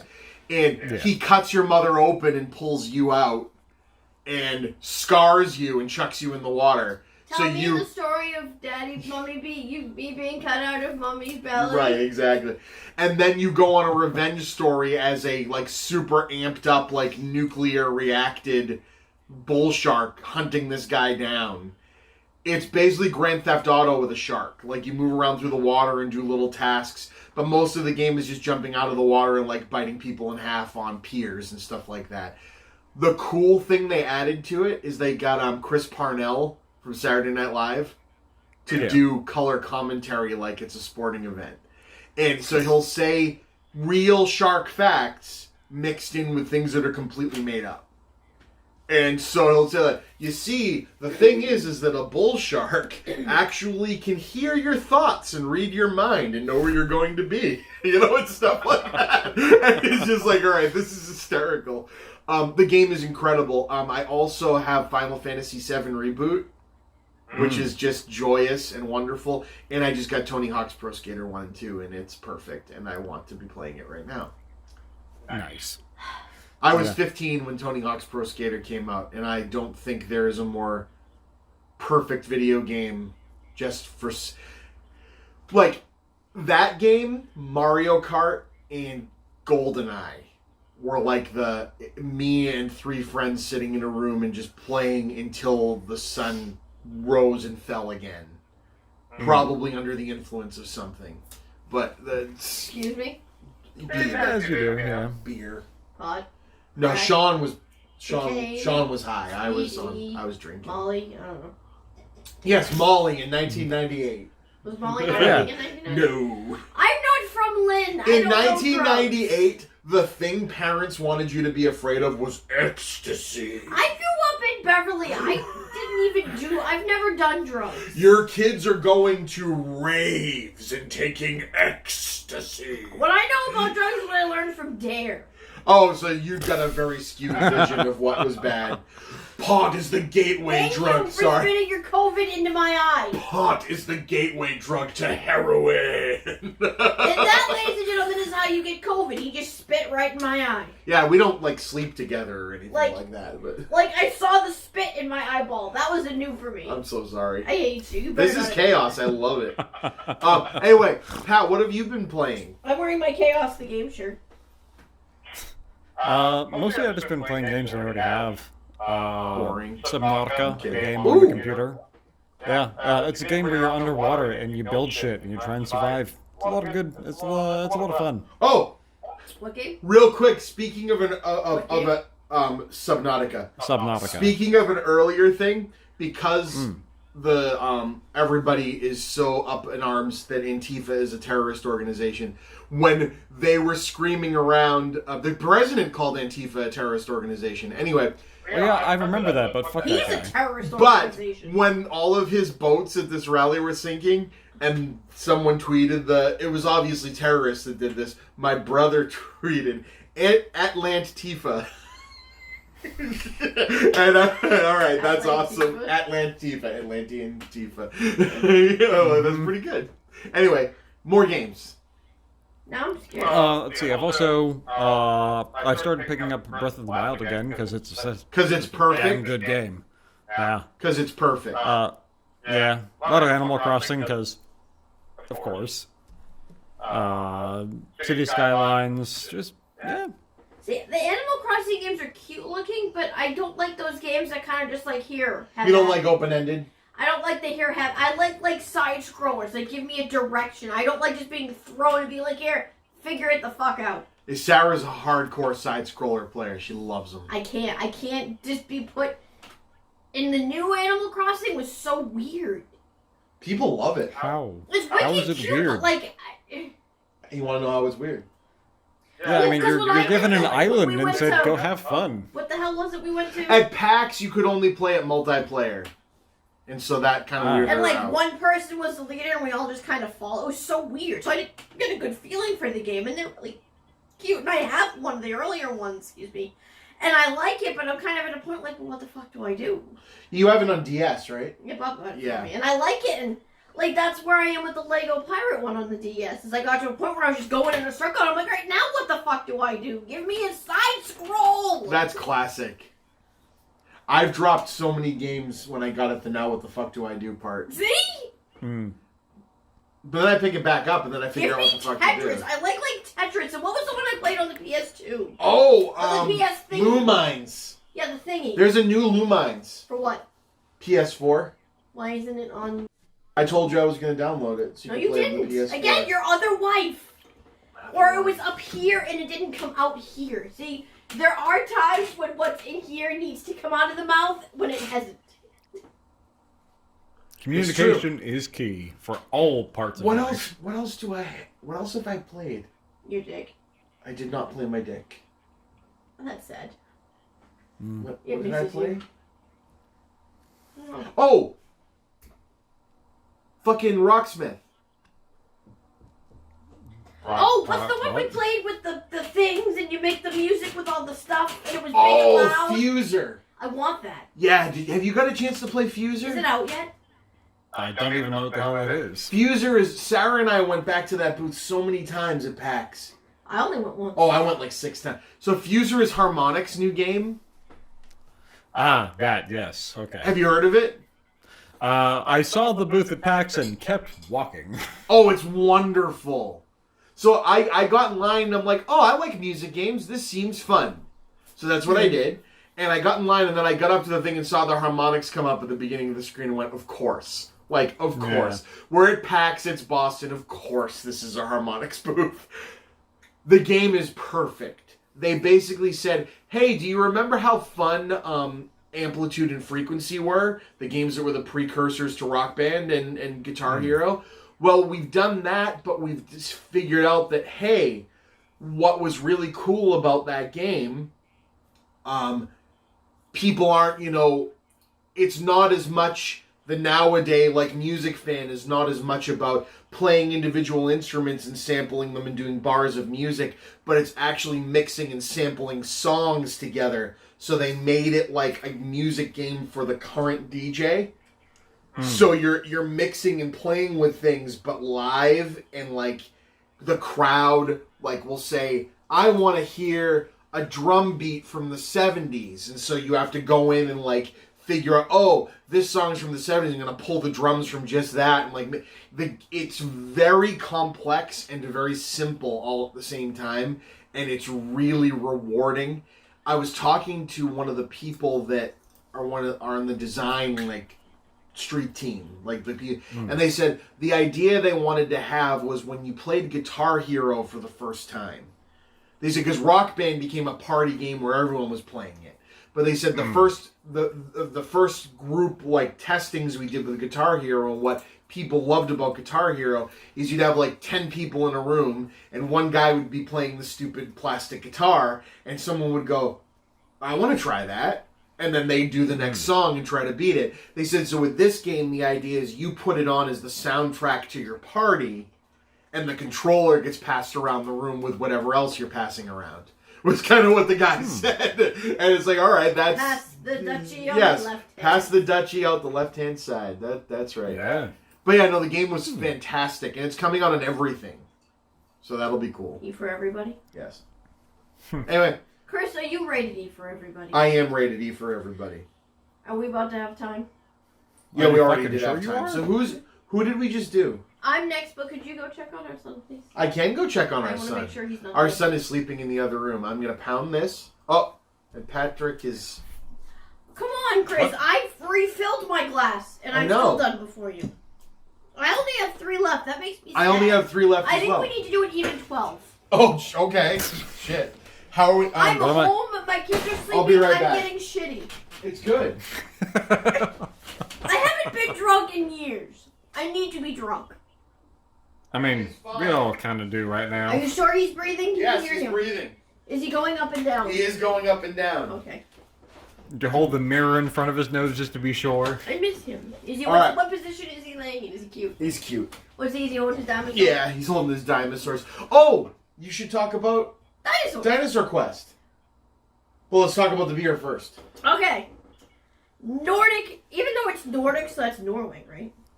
Norse, yeah. It still makes me think of Cape Breton and Nova Scotia. Well, that's because there's Norse backings in there too. So this is by Groenfell Meadery. It's called a Nordic. Oh, it's mead.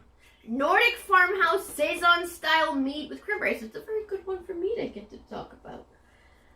And it's got a cute little farmhouse. So it reminds me that what the hell was the place? The Highland I Village. wanted to say Gaelic Highlands, but that's The Gaelic Highlands. I'm so drunk. That's good. That's the point of the show. I'm on the line of buzzed and not sober. Oh my god, this smells like heaven. It's pretty. Look at it. It's pinkish. It's Alright. girly. Keep talking. Let's see. Ingredients: water, honey, cranberry juice. Brewed and canned by Groenfeld Meadery, Colchester, Vermont. We can travel there. Vermont. And it says join the feast. I have a story to read. She has a story to read. Nordic farmhouse has been brewed in some form for at least 3,000 years along the coasts of the region we now call Sweden. Sweden. I guess This Sweden. craft mead version of the Scandinavian classic is crisp and a little funky, thanks to a blend of floral honey, tart cranberries, and natural curling wild yeast. As opposed to Groenfeld Meadery- infectious yeast, which you should get checked out by a doctor. Groenfell Meadery produces historically inspired craft meads from pure wildflower honey. Our drinks are meant for feasting, whether during a high summer, midwinter, during a pandemic, I added that, or every day. Grab a friend, friends, grab a pint, and join the feast. Proudly made in Vermont with 100% true source honey. Vermont's awesome, by the way. Yeah, for anyone I who want to hasn't... go here. Like, Is this outside is this from the Vermont town where clothing is optional? join the feast. Join the There is an entire city in Vermont where I clothing want to is go optional. find. Can we do a road trip? I like road trips. I like road trips. I mean, our Maybe kids are we'll pretty do cool that on road trips. I think After you the should world drink is- this, Sarah. You know what this night is making me remember when we did our anniversary road trip through Vermont? It's pink. This is delicious. Yep, no, this is great. This was a me choice. Ooh. Yeah, sure was. This is a refill.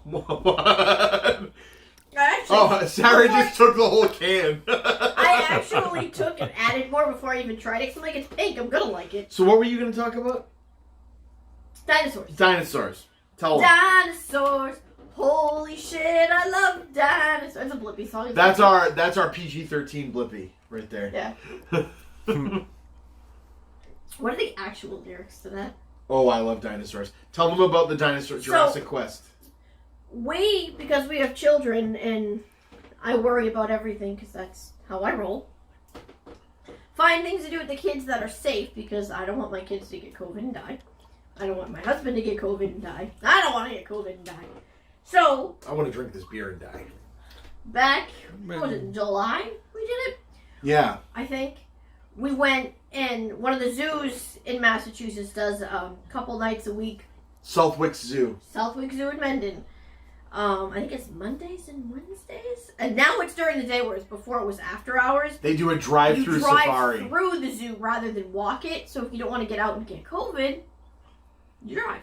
It was amazing. A lot of fun. So then one night, because I have 2 kids, so I don't get any time without them until like 3 a.m., I was on, my phone on Facebook, and something popped up, and it was like Jurassic Quest. That's the one. Thank you. And I was like, what? And it was an animated car driving along dinosaurs. I'm like, what are you? And I look, and I shake Chris. I'm like, Chris, wake up. I need your credit card. He's like, what? I'm like, we're going to get tickets to a dinosaur drive-thru thing. And I okay. went, yeah, okay. So so it was in the past, it's been something that travels to like expo centers, and you walk around and there's all kinds of dinosaur setups and they roar and whatever. But because COVID, you can't really do that. So they took the displays and they set them up. They travel with it instead of being in a building. They put it in like parking lots that you can drive around. So this one's down in Gillette. In Foxborough. Yeah. One of the parking lots. And you drive in.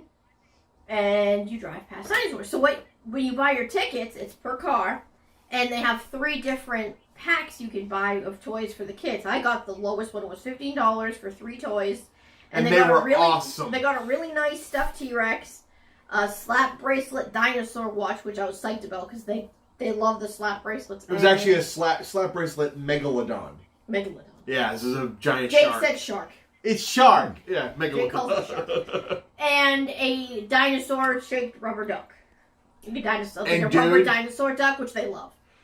They were really nice, and I forget what the other 2 levels were, but it was $15 for each pack. So they each got one of those. So you drive in, and you drive around, and the dinosaurs are in the middle, and you can either be on the left or so the right. they have the cars on both sides of, and they're animatronic, and they roar. We didn't realize that until too late, and we had it on Ava's side, which Jake's the bigger dinosaur fan. Yeah, so Jake was had to look over his sister, so we took him out of the car seat and he drove on Sarah's lap. Because it was 5 miles an hour, and everyone's shocked that I allowed it because I'm the car seat. I hate to use this word, but Nazi. I don't let anyone put any of my kids in the car seat unless I've given them a lesson myself on car seats. I judge if I'm kid's not in the car seat. Well, you just gotta make them safe.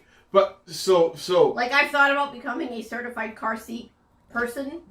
What's really cool that they did is you get this downloaded audio tour that they have signs that tell you when to turn it on and off, and it's really informative, and You know, like, you can get those and you go, okay, it's just going to be something silly. This one was legitimately, like they go, hey, and by the way, this is what a Dilophosaurus actually looked like.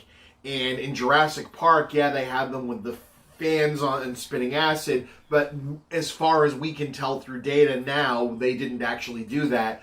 But it was really cool, so who really cares? And it's like, all right, that's awesome.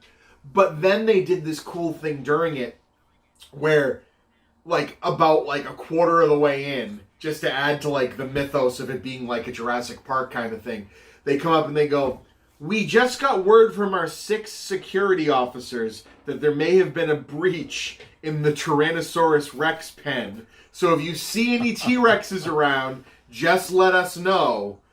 There's nothing to be concerned about. And then about like 5 minutes later, they come back on. I'm gonna regret that. Our 4 security officers. And they keep, and I'm like, this is hilarious. Like they just nailed it. And I'm gonna regret this. yeah, it's delicious though, so you should just keep drinking it. Did you kill it off? Yes. But it was highly recommended. Pat, obviously, you don't have children, but you do have a car, and it is really cool. Like, it's one of those things where I drove through and I'm like, this is magical. like we thought about trying to go back and bringing another car full of we were like, us. let's go rent a van and like bring more people. Like we were just like, oh, it was like they've so actually cool. extended it was supposed to end on like the 14th and it goes to the 20th, but unfortunately they only have dates on the 20th left, which is a Sunday, and then like Thursday, Wednesday, Thursday, Friday of that week or something. So we didn't go back. So I was bummed. Sarah and I kept refilling our mead. Grace is gonna be like carried. Bottoms up. I'm gonna be yakking and being carried upstairs. So Pat, Probably, yeah. Yeah, what's up? before I move to the next thing, have you You're looking. No. I was just trying No, to. but think. I can tell by your eyes you're not sober. Good. You're doing the like. Good. The That's the squinty. point of the show. Are you, Hey, are you, I do are have you to doing say- the lean? I do have to say, Pat, putting the Origin of Darkness near the end was really smart. Because on the earlier ones, when we put it like the 4th one in and we drank it and we just go, that's delicious. And you keep piling on the 12% Oh, you guys have had stout. this one already? No. It's a series Oh. and they're always brutal. Or is it like the barrel Yeah. series? Yeah. Stop drinking those. That's sad. Yeah. But I was gonna say, have you done like a drive-in movie theater or anything during this? I have not. The only drive-in movie theater I know of is up in Milford, New Hampshire. Oh, the Mendon one. There's also Mendon. It's probably equidistant from you, but Probably. The Mendon yeah. one. What I city mean, is his home dwelling in? you're in Cambridge now or Somerville? Arlington. Arlington, right in between. the Which two. is Oh, Jen is from close Arlington. between those two Yeah. things. So Were you like born and raised in Arlington? no. No, I was born and raised in Cambridge and then moved up to New Hampshire Oh, okay, and so it'd be then funny came if back you down didn't. and then went back up and then came back down. So I was gonna say, they're also Topsfield Fair grounds since we talked in February, which is closer to me and actually closer than Milford, is running a drive-in right now, and it's great. The only thing that is less of a deal than Milford and Mendon is you get one movie, but it's still like $30 a car. Yeah, But I mean, but to be fair, it's still a pretty good deal considering it's either that or die in a movie theater.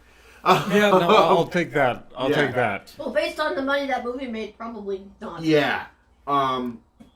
So I'm gonna finish this. You God, sure it's went so for good. it. I'm having regrets. Yeah, why don't you leave it and you can have it at the end. But it's pretty and it's You can have it at the end. tasty. So we're gonna move on to We're road tripping here this weekend. I'm telling you right now. Okay. I'm gonna Google it when I'm done with this if I'm sober All right, enough. here we go. Because I'm starting to not be not so sober. we are Origin of Darkness. I need to pee. All right, Sarah's gonna pee. From Prairie Artisan Ales. Let's reenact the scene with Tom Hanks' character and JFK in the movie. I gotta pay. I got pee. Okay. I'll wait till Sarah. You don't have to. You always. I'll have wait till Sarah comes back to talk about this. I know what you should do, Chris. You should show your fans our new pet. No, because Are then you- I have to clean my hands. Sanitizer. Yeah, I'm good. I'll show them later. You don't want to show them Lily? Nah. Well, We have a turtle that we caught in the pond. Huh. I used to do that a lot when I was a kid. Makes sense. The turtle is not dead. Use the bathroom. Are you sure about that? Yes, I'm sure. I'm not gonna shoot. Yeah. Yeah, turtles are very slow, notoriously. So I don't know how easily they Have you watched Bill and Ted 3?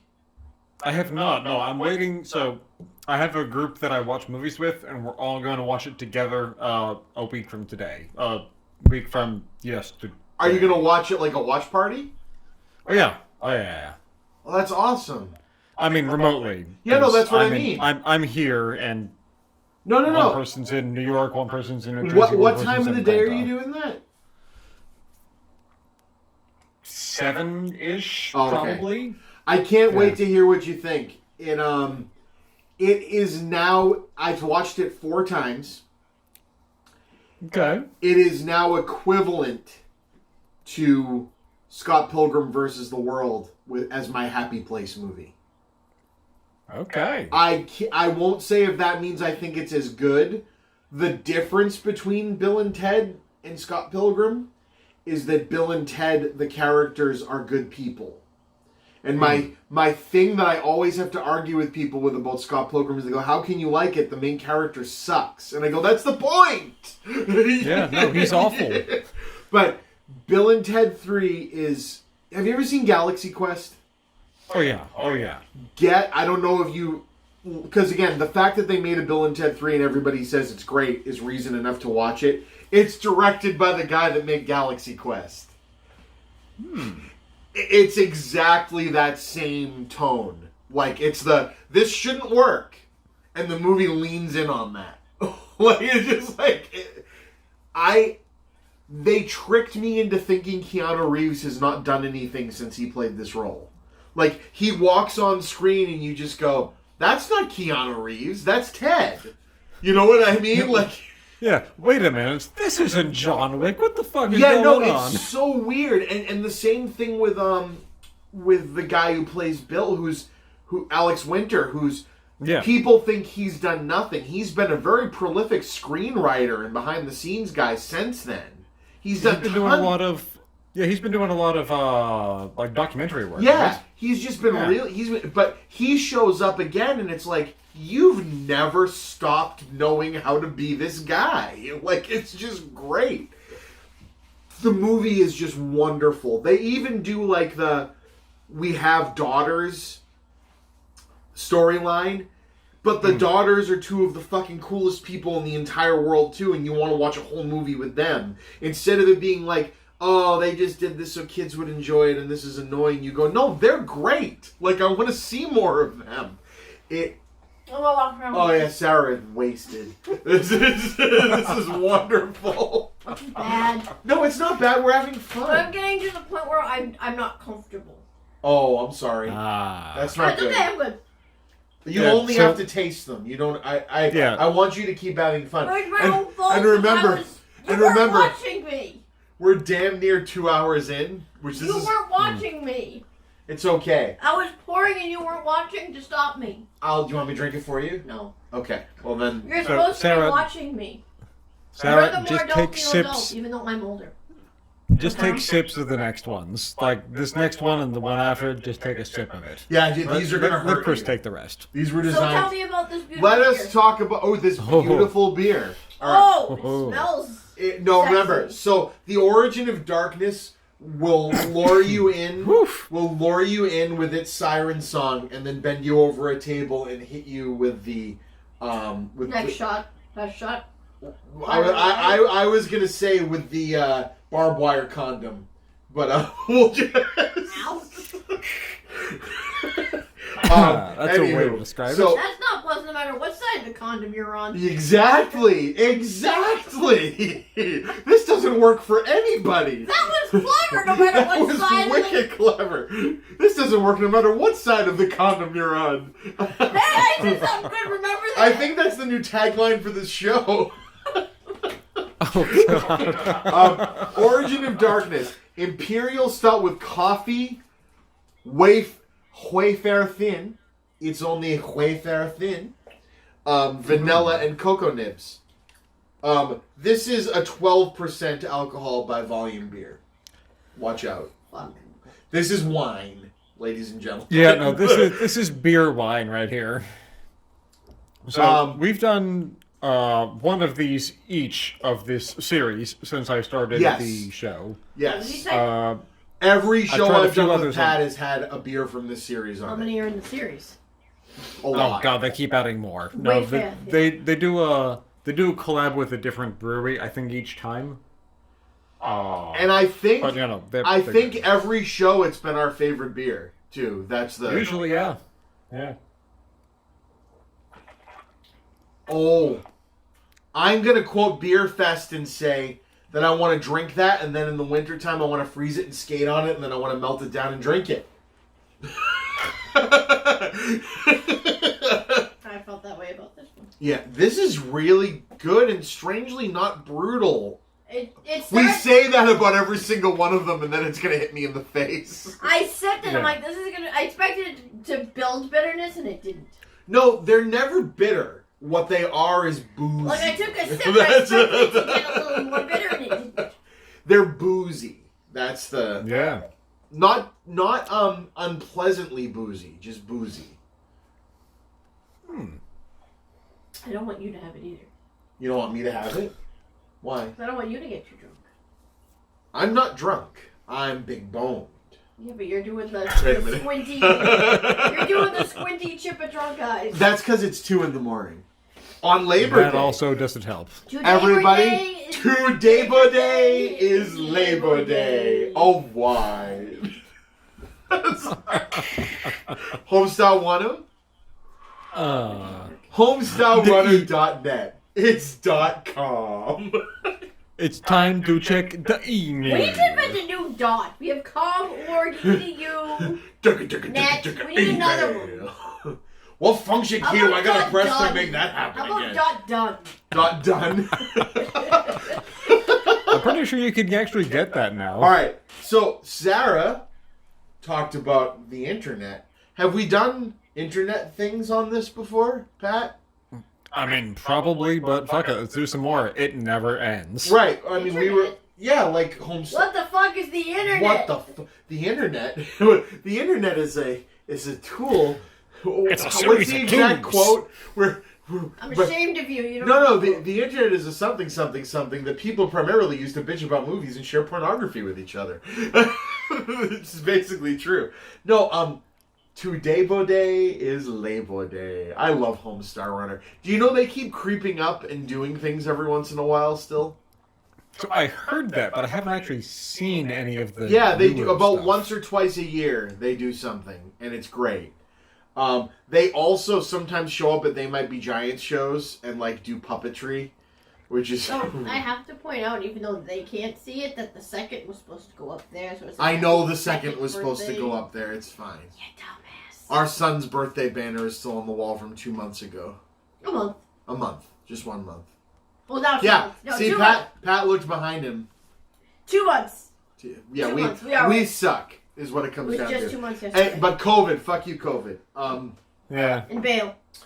It's Homestar okay, Runner. it's still March. So, do you know the Brothers Chaps who created Homestar Runner? The brothers The chat. Brothers Chaps, that's them, were also Last name is Chap. involved in Yo Gabba Gabba.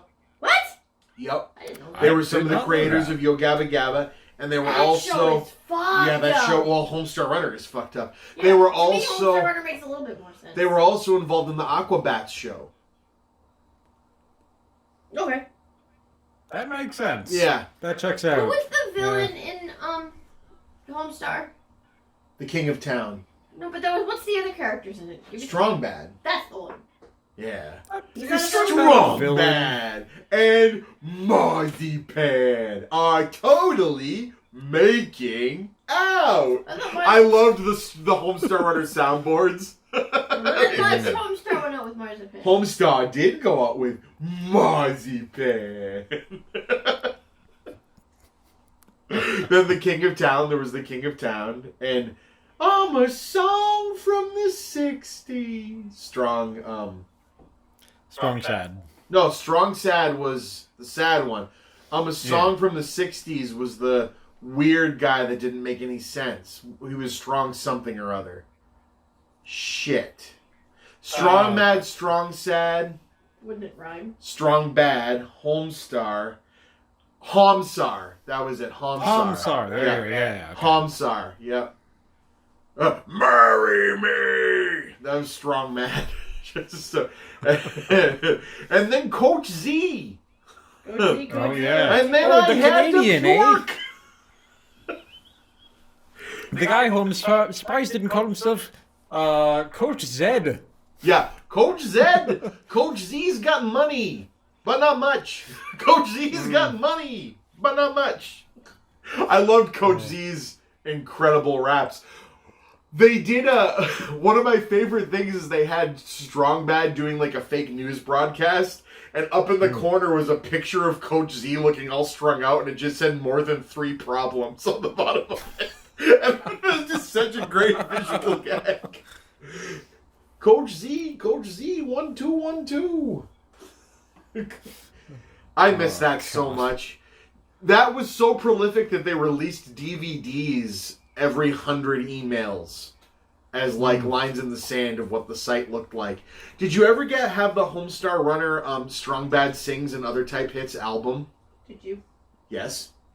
I did not know. Okay, so That there was my mouth, not my there mouth. there was a Strong Bad gag video they did for a holiday album called Strong Bad Sings and Other Type Hits, and they I remember actually that one, yeah. released the album like a year later and recorded all of the songs that came up on the bottom. There were things like the Strong Badia National Anthem, Population Tire. They did Fahugwa Gods as an entire course, song.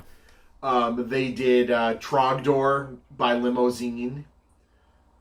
I always...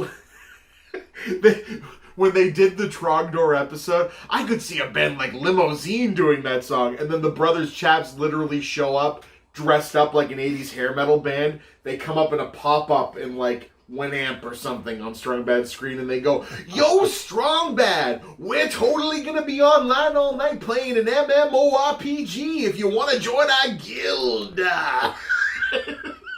Oh God! Cracked me up. MM? There was Limousine. What is MM?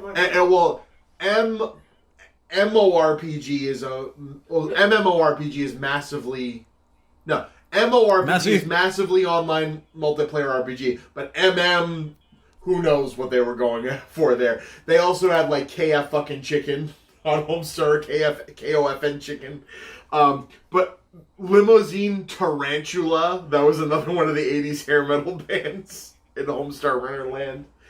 But that album, dude, Secret Song was just Holmes' secret song. I can't believe it's you. But you wait like 10 minutes after the last song, and he just starts singing about a secret song. Oh, I miss that shit so much. It was so good. Yeah, it was definitely the internet humor of the time. Yes, it was, and it rocked. I mean, it got so big they had a Wii game. They had a 4-part Wii point-and-click strategy game. Why don't we have it? We do have it. it. What? I have it on the Wii. I downloaded all of it. I've played it. I've shown it to you. Why don't I remember? It was called Homestar Ruiner. That's what it was called. You need to show me this, like, right Yeah, now. it's wonderful. Like, just edit. You need to show me this right now. Have you ever played it, Pat? No, I The don't even know this is a Homestar, it was thing. made by Videlectrix, the fake video game company that they created, and you actually, if you wanted to, could buy Videlectrix games from their website for a while, the old games, like the cheesy Atari graphics ones they did, on Atari cartridges that would actually play in a 2600, which I think is kind of awesome. Nice. One of them was Ye Flask. Ye Flask. Do you remember Ye Flask? Ye Old Zoom. It was one of those, like, you're in a room and you have, like, 3 things you can, like, typing games. It was like, try to get Ye Flask. Get Ye Flask. You cannot get Ye Flask. How do I get Ye Flask? That was basically the whole game. I loved Videlectrix. Videlectrix was so good. But yeah, they made like 4 Can you or get a 5. flask that says E-flask? I think you can. They made 4 or 5 Homestar $1,000,000. point-and-click adventure games on the Wii. And they were wonderful. Yeah, Do we have them all? we do have them all. And they're great. I think I remember now. I feel like Dory. That is not a name I I've remember heard something. in many years. Yes. So, ladies and gentlemen, 52 Wallaby Way, Sydney. 52 Wallaby Way, Sydney. We I now want a Wallaby. turn the table over to Patrick because, as we said, this one goes to 11. What is the Adele table song? Turning tables. You should sing it. So, Pat, why didn't Yeah, we what's just up? make 10 louder? Because this one goes to 11. That's right. 11 Z's. In fact, don't touch these. Don't even look at them. Why are you in this room? I love from Spinal Tap the bit, and they did a great version of this. Have you ever seen Fear of a Black Hat? No. Okay. I'm not. We will do a whole nother episode after you see it because I want to hear your reaction. Someone in the early 90s made a gangster rap version of Spinal Tap. And it's really good. It's not like they didn't go and it's not like one of those things where you go, oh, this is stupid. Like Rob Reiner actually said this movie is awesome. Like you guys did a great job. It's called Fear of a Black Hat. It's about a band whose name is NWH with Oh, hats. God. With hats. Their reasoning is when we were on the plantations, our big bald heads were getting hit on by the sun all day, so we were too tired to revolt, and we're here to say, hey, white man, now we have hats. That's kind of the brand of humor. But I love, they do a gag in Fear of a Black Hat that I'll let you wait for to see how funny it is. But I always loved in Spinal Tap the beautiful piano song he's playing. And the lady that's interviewing them is like, at the end of it, she's like, oh my God, that is the most beautiful song I've ever heard. And he goes, yeah, it's called Lick My Love Pump. It just always killed me.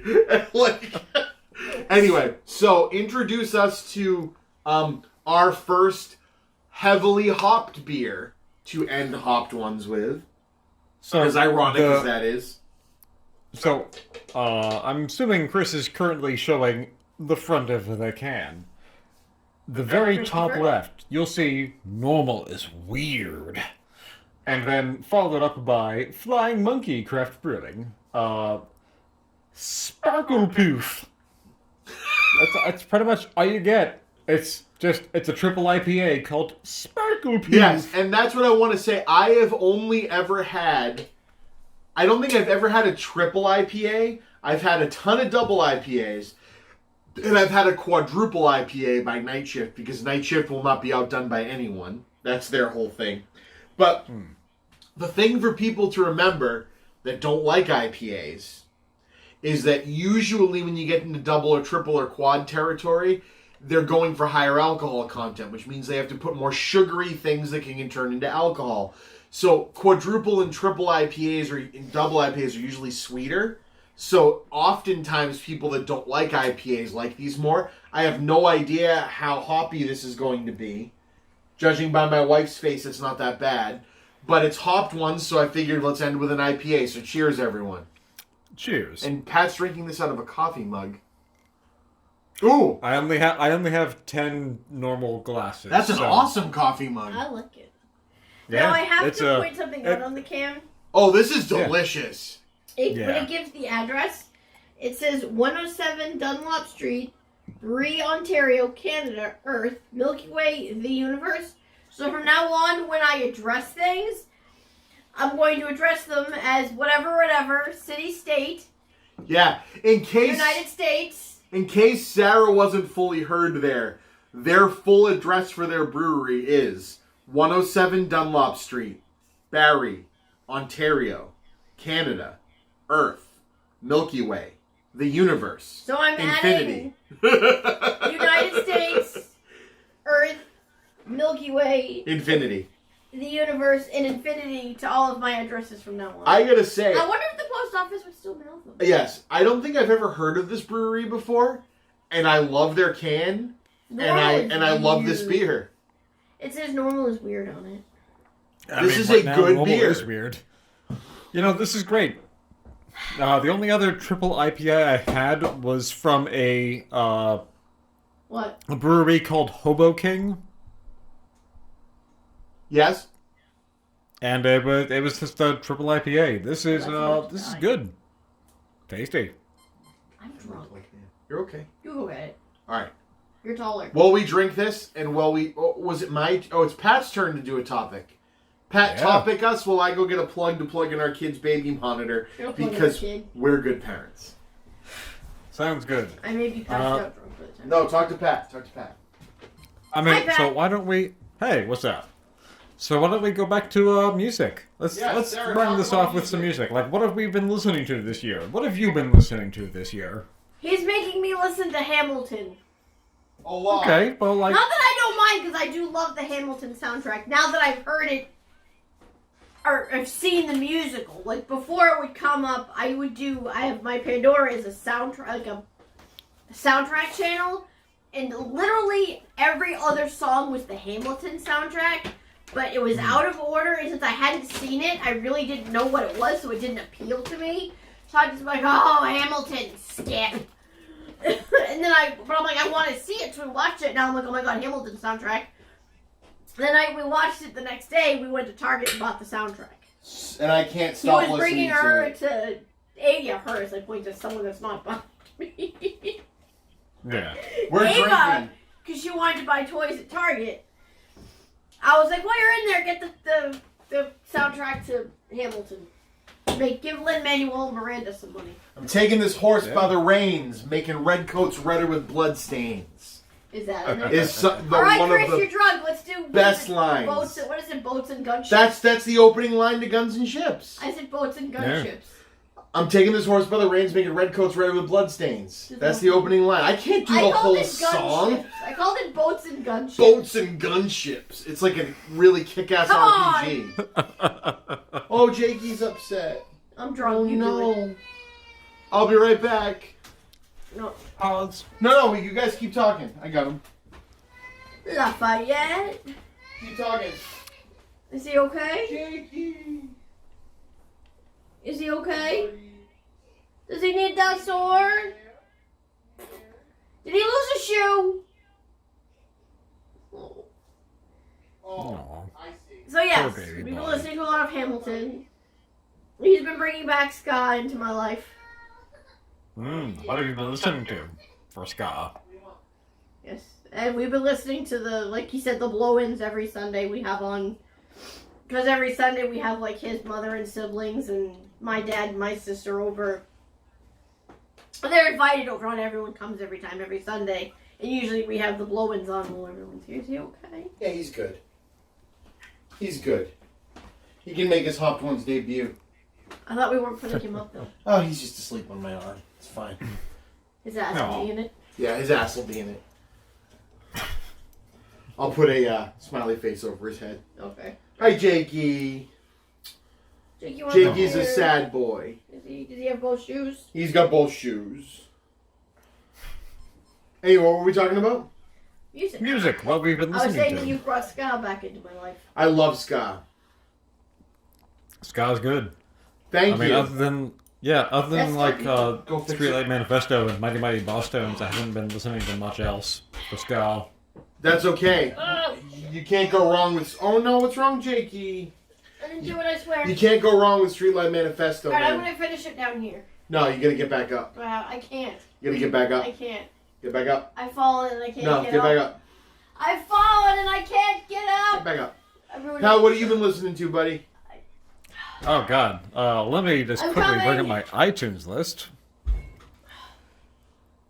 So, a lot of the Cowboy Bebop soundtrack, weirdly, is just really good music. Like, if you go back and listen to it, a lot of it holds up really well. It is really good. Yeah, a lot of Lizzo. She's a really great artist. Birthday Massacre came out with a new album, which was really nice. Really? Yeah. I mean, if you're into, like, the weird, like, 80s synth, pop kind of I am. grunge rock feel. Birthday Massacre is a great band. That's awesome. Yeah. I've been listening to Chris DeMakes, the Less Than Jake guy, which is how I found out he did songs, his podcast. And his podcast is really cool because he's been bringing on singers talking about a song of their choice. And so he's had like the guy from Goldfinger, come on and talk about Here in My Bedroom. And that was like their first big breakout hit. But that guy's also a very prolific producer of ska and punk rock. So he talked, about some of the other bands he was producing for. Other cool things he's had on, he had their producer that produced Less Than Jake's first studio album, Losing Streak. And actually, it was either Losing Streak or Hello Rockview. It was Hello Rockview. And he informed them that if they didn't know it, their album was one of the first albums ever to have auto-tune on it. And they were like, what do you mean? Our vocals don't sound like Cher. And he goes, you guys don't understand auto-tune. The Cher thing took auto-tune and used it for vocals to make a particular sound. I used it on your horns. And they said, no way. And they go, people think the horns on that album sound great. He goes, yeah. He goes, you know who thinks they sound like shit? Your producer. Because I never think I got it right. It was like, all right, that. He said, I was one of the first guys to use Pro Tools. And so it was like a big deal. Like, that's how he made himself marketable as a producer. And I think that's really cool. He has Cheap Trick, the songwriter from Cheap Trick, coming on soon. Because Less Than Jake, very well-known cover, did Surrender by Cheap Trick. So that'll be a really clever, fun thing. Also has had, bands like Alkaline Trio. Which, the guy from Alkaline Trio is now the guy who replaced Tom DeLonge in Blink-182. And Alkaline Trio was one of, like, the original, like punk emo bands. And so he had them on to talk about their biggest hit, or one of their biggest songs, which is a song called Radio. And man, are those, like, the, like, top of the line. Like, these lyrics are so emo, I'm surprised Taking Back Sunday didn't say them. The chorus, and they're great. They're great, but the chorus said, I wish you would take my radio to bathe with you, plugged in and ready to fall. And it's like, God damn, now that's a breakup song. But they talk about, like, where they were at when they wrote these songs, like, why they wrote these lyrics. The band Rise Against? Yeah. They have a song called Savior. And that's, like, their biggest song. And their guy came on to basically say how Savior was a cutting room floor song that no one in the band liked. And he said we just couldn't get it right. And it took, like, the producer to help us figure out how to make it right. And it became this giant song. And it's like, that's wild. And so I find stuff like that fascinating. Also something I found during COVID that people that are music fans, I think, it doesn't matter if you've never liked a song by this band. This is one of the most fascinating music books I've ever read. And I guess the live performance of it is really cool too, is the Beastie Boys book. And I may have talked about it on our last show because I might have listened to it then, I don't remember. But the Beastie Boys book is just fascinating. To think about, like, did you know that the Beastie Boys, one of their very first tours as a band, was opening for Madonna? Because they were playing the same clubs in New York as Madonna. I mean, everybody's crossed over to weird things. And they opened for Madonna, ending their set with a giant inflatable penis coming out on stage. Pink behind opened them. for NSYNC. Yeah, Pink opened for NSYNC. That's bonkers. She does a badass show, and I need to see it again. Pink live is like watching your favorite punk rock band get a stadium show. Like, that's what it's like. How are you, what? Like, because half of her show was just her, like, hanging out and, like, high-fiving with the crowd and, like, getting pink piles of people singing with her, and it's like, Her and her this is son awesome. had COVID towards the very beginning. Did they? Mm-hmm. Pink and her Her son son had is just a little COVID? bit older than him. Oh, my God. Poor Jake. God.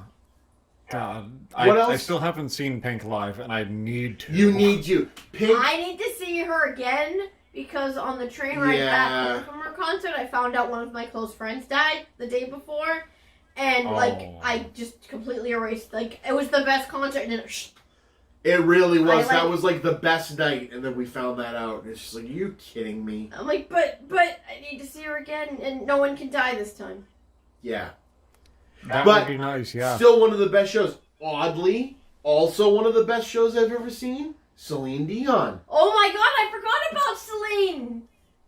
Huh. Oh I did, and I mean this. I'm ashamed of myself. I mean this wholeheartedly, without even my wife, who she would tell you how much I rolled my eyes about going to the show, and about halfway. You did it because of the price. Yeah, but about halfway through, I'm like, holy shit! Like, I have not seen a person do a type of music that's just not really my bag.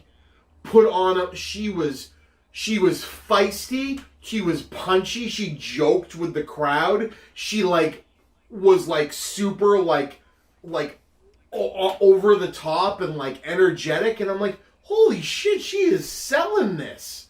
Like it was very similar to watching Pink, where you're just like, wow. I feel like for the price of Celine, we got what it was. No, she was unbelievable. So Celine Dion what we paid for. Nailed it. And since it was near Christmas time, her ending big songs, she did a medley of Beatles Christmas songs. She did the her version of Happy Christmas, because it's on her Christmas and album. She covered, because Prince had just passed away. She covered a Prince song. Did she? Yeah, and it was a dirty Prince song. And she nailed. It wasn't like Darlin' Nikki, but it was a Prince song that was very suggestive, and Celine Dion nailed it. She also did a bunch of David Bowie songs. Did she? Yeah, and they're and I'm like, this is awesome, man. But Pink, Pink damn near dies for the entire show. She does a high wire act, over the crowd for the whole show. Did you notice, Pat? She does one-arm push-ups on the poles in front of people's seats. She gets up on a high wire and is still singing live. She landed in front of people, on her, big high wire, and just started doing one-armed push-ups, on the damn thing. The lady's out of her mind. She, is a self-taught aerialist. And for songs that she collaborates with people on, she collaborates with Eminem on a song on one of his albums.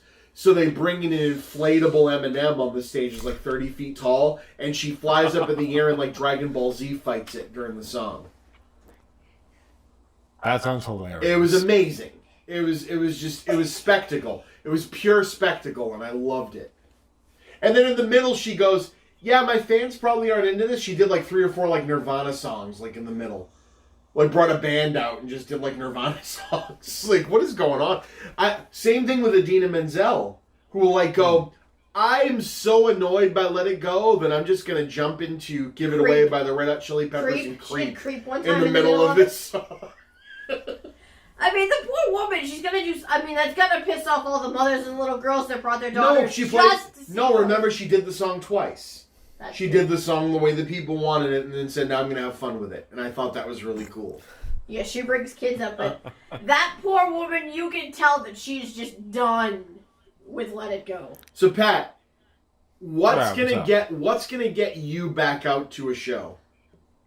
I mean, as soon as it's safe. I mean, I think the first show I'm going to go to is going to be an outdoor show. Yeah, no, that's kind of what I mean.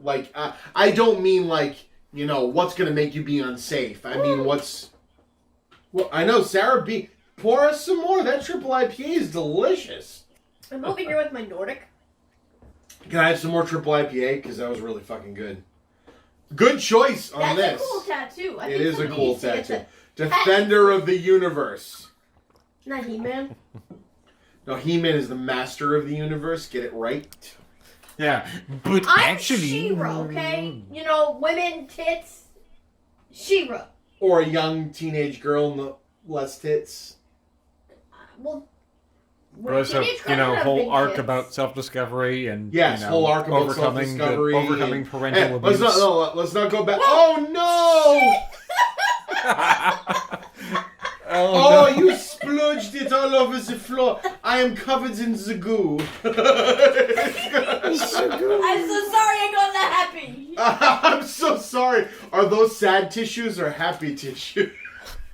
Where did it go? Did it go on the rug? Yeah, it went on the rug. It's fine. Bitch is gonna come back from the Yeah, ditch. my grandmother is totally going to murder you. That's fine. Well, I think she probably had it in for me when I let the kids play with bubbles in the living room. No. Back to, what were we just talking? Oh, Back to reality. Back to life. No. I need Why to does go. nobody like my music? I love your music, No, you babe. don't. You don't love me. I do love I mean, I was gonna go Eminem and step back to reality. Oh, there goes gravity. Yes! I can rap Yeah. that song. Yeah, And watch I out! don't like Watch women. out for your mom's spaghetti. It's all over your shirt. Yeah. Oh, hi, Jake. Vomit on boy. his sweater already. Oh yeah, shit. Yeah, it's gonna have to be like the spring, which is sad. That's the I earliest mean, I'd go anywhere. winter is just too cold to go to outdoor shows. Yeah. But That's what I the mean. It's next- gonna have to be the spring. yeah, I mean, for the next year, it's gonna be outdoor shows or nothing. Yeah. If Europe lets us in, maybe I'll go to Europe. But yeah. I'm cool with going and seeing a concert telecasted at a drive-in. Oh, absolutely. Metallica That sounds just did fun. that. That's kind of cool. That seems unusually cool for Metallica. Every once in a while, I think they let Hetfield make decisions and things get cool again. That guy seems like a cool enough guy. I think it's Lars that's the problem. Yeah, absolutely. Lars is the fucking problem. Jesus. We're so fucking rich. Yes, we know Lars. Oh, God. I mean, I'll be honest. Outdoor shows are going to be hard. Just from an enjoyment perspective. Yes. Because I saw a few shows at the Red Rocks in Colorado. Yeah, you in bastard. Denver. Oh my God, that venue is so good. No matter who you see there, that venue is carved fucking stone and perfect acoustic just shapes, and it's so good. You're high up in the air. You're high up because you're in fucking Denver. Oh my God, everything about that venue is great. Yeah, Seeing a live show anywhere else is gonna be a challenge. I would love to go to a show at Red Rocks, and I have to. I do go back to. I really wish Suffolk Downs on the grass in the middle of where the horses used to be allowed to race. Yeah. Used to do live shows, festival shows, and again, if I talked about this on a show before, I'm sorry, but I'm gonna always go back to it, guys, because at 15, 16 years old, I saw Less Than Jake, blah, blah, blah. I did see Less Than Jake, yes, with 40 other fucking bands. Did you tell Krista Makes that you named your son Jake partly after his band? Kind of, yeah. Even though But, more so was my grandfather, so fuck off. yes, and how I always wanted to have a son named Jacob since I was like 4. That had nothing to do with Less Than Jake. But anyway, Warped Tour 2000. Went in by myself on the T to Suffolk Downs with my mother's flip phone, which is now still Oh, you my... want to talk about phones? Yeah, that's what I'm getting. Which Yeah. is now still my Segue. cell phone number. My Motorola gray flip phone that Mom had in The her Zach car. Morris phone? No, that wasn't No, the it Zach... wasn't the Zach Morris phone, but you had You the... said you had the Zach I Morris. did have the Zach Morris phone, but it was before that, and it was just the family one. But this was the one Mom gave me for my emergency thing, with the pull-up antenna.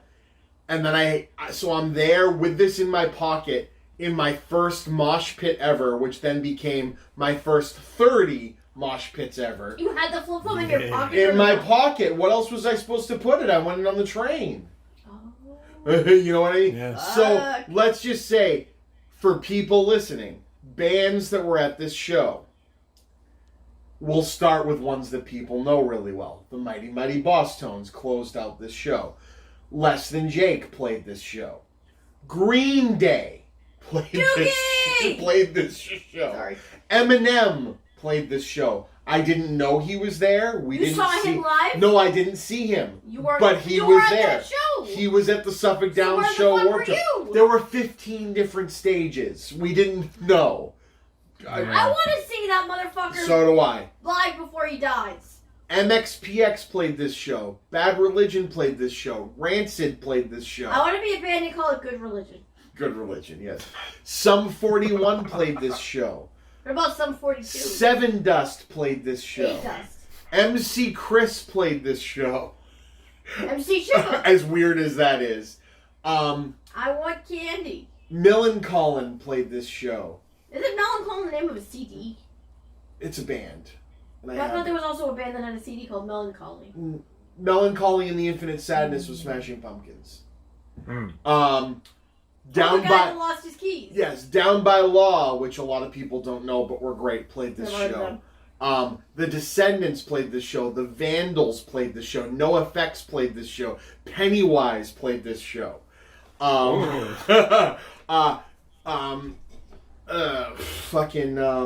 Fucking. No, not fucking. That band I really like. Listen, Jake. 10 Foot Pole played this show. You wish you had a 10-foot.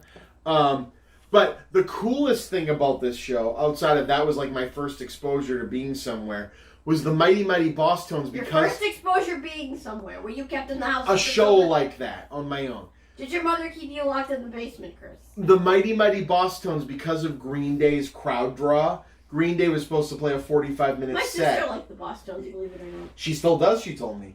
When the hell did you guys talk about Today, we were talking when we drove in the car, coming back.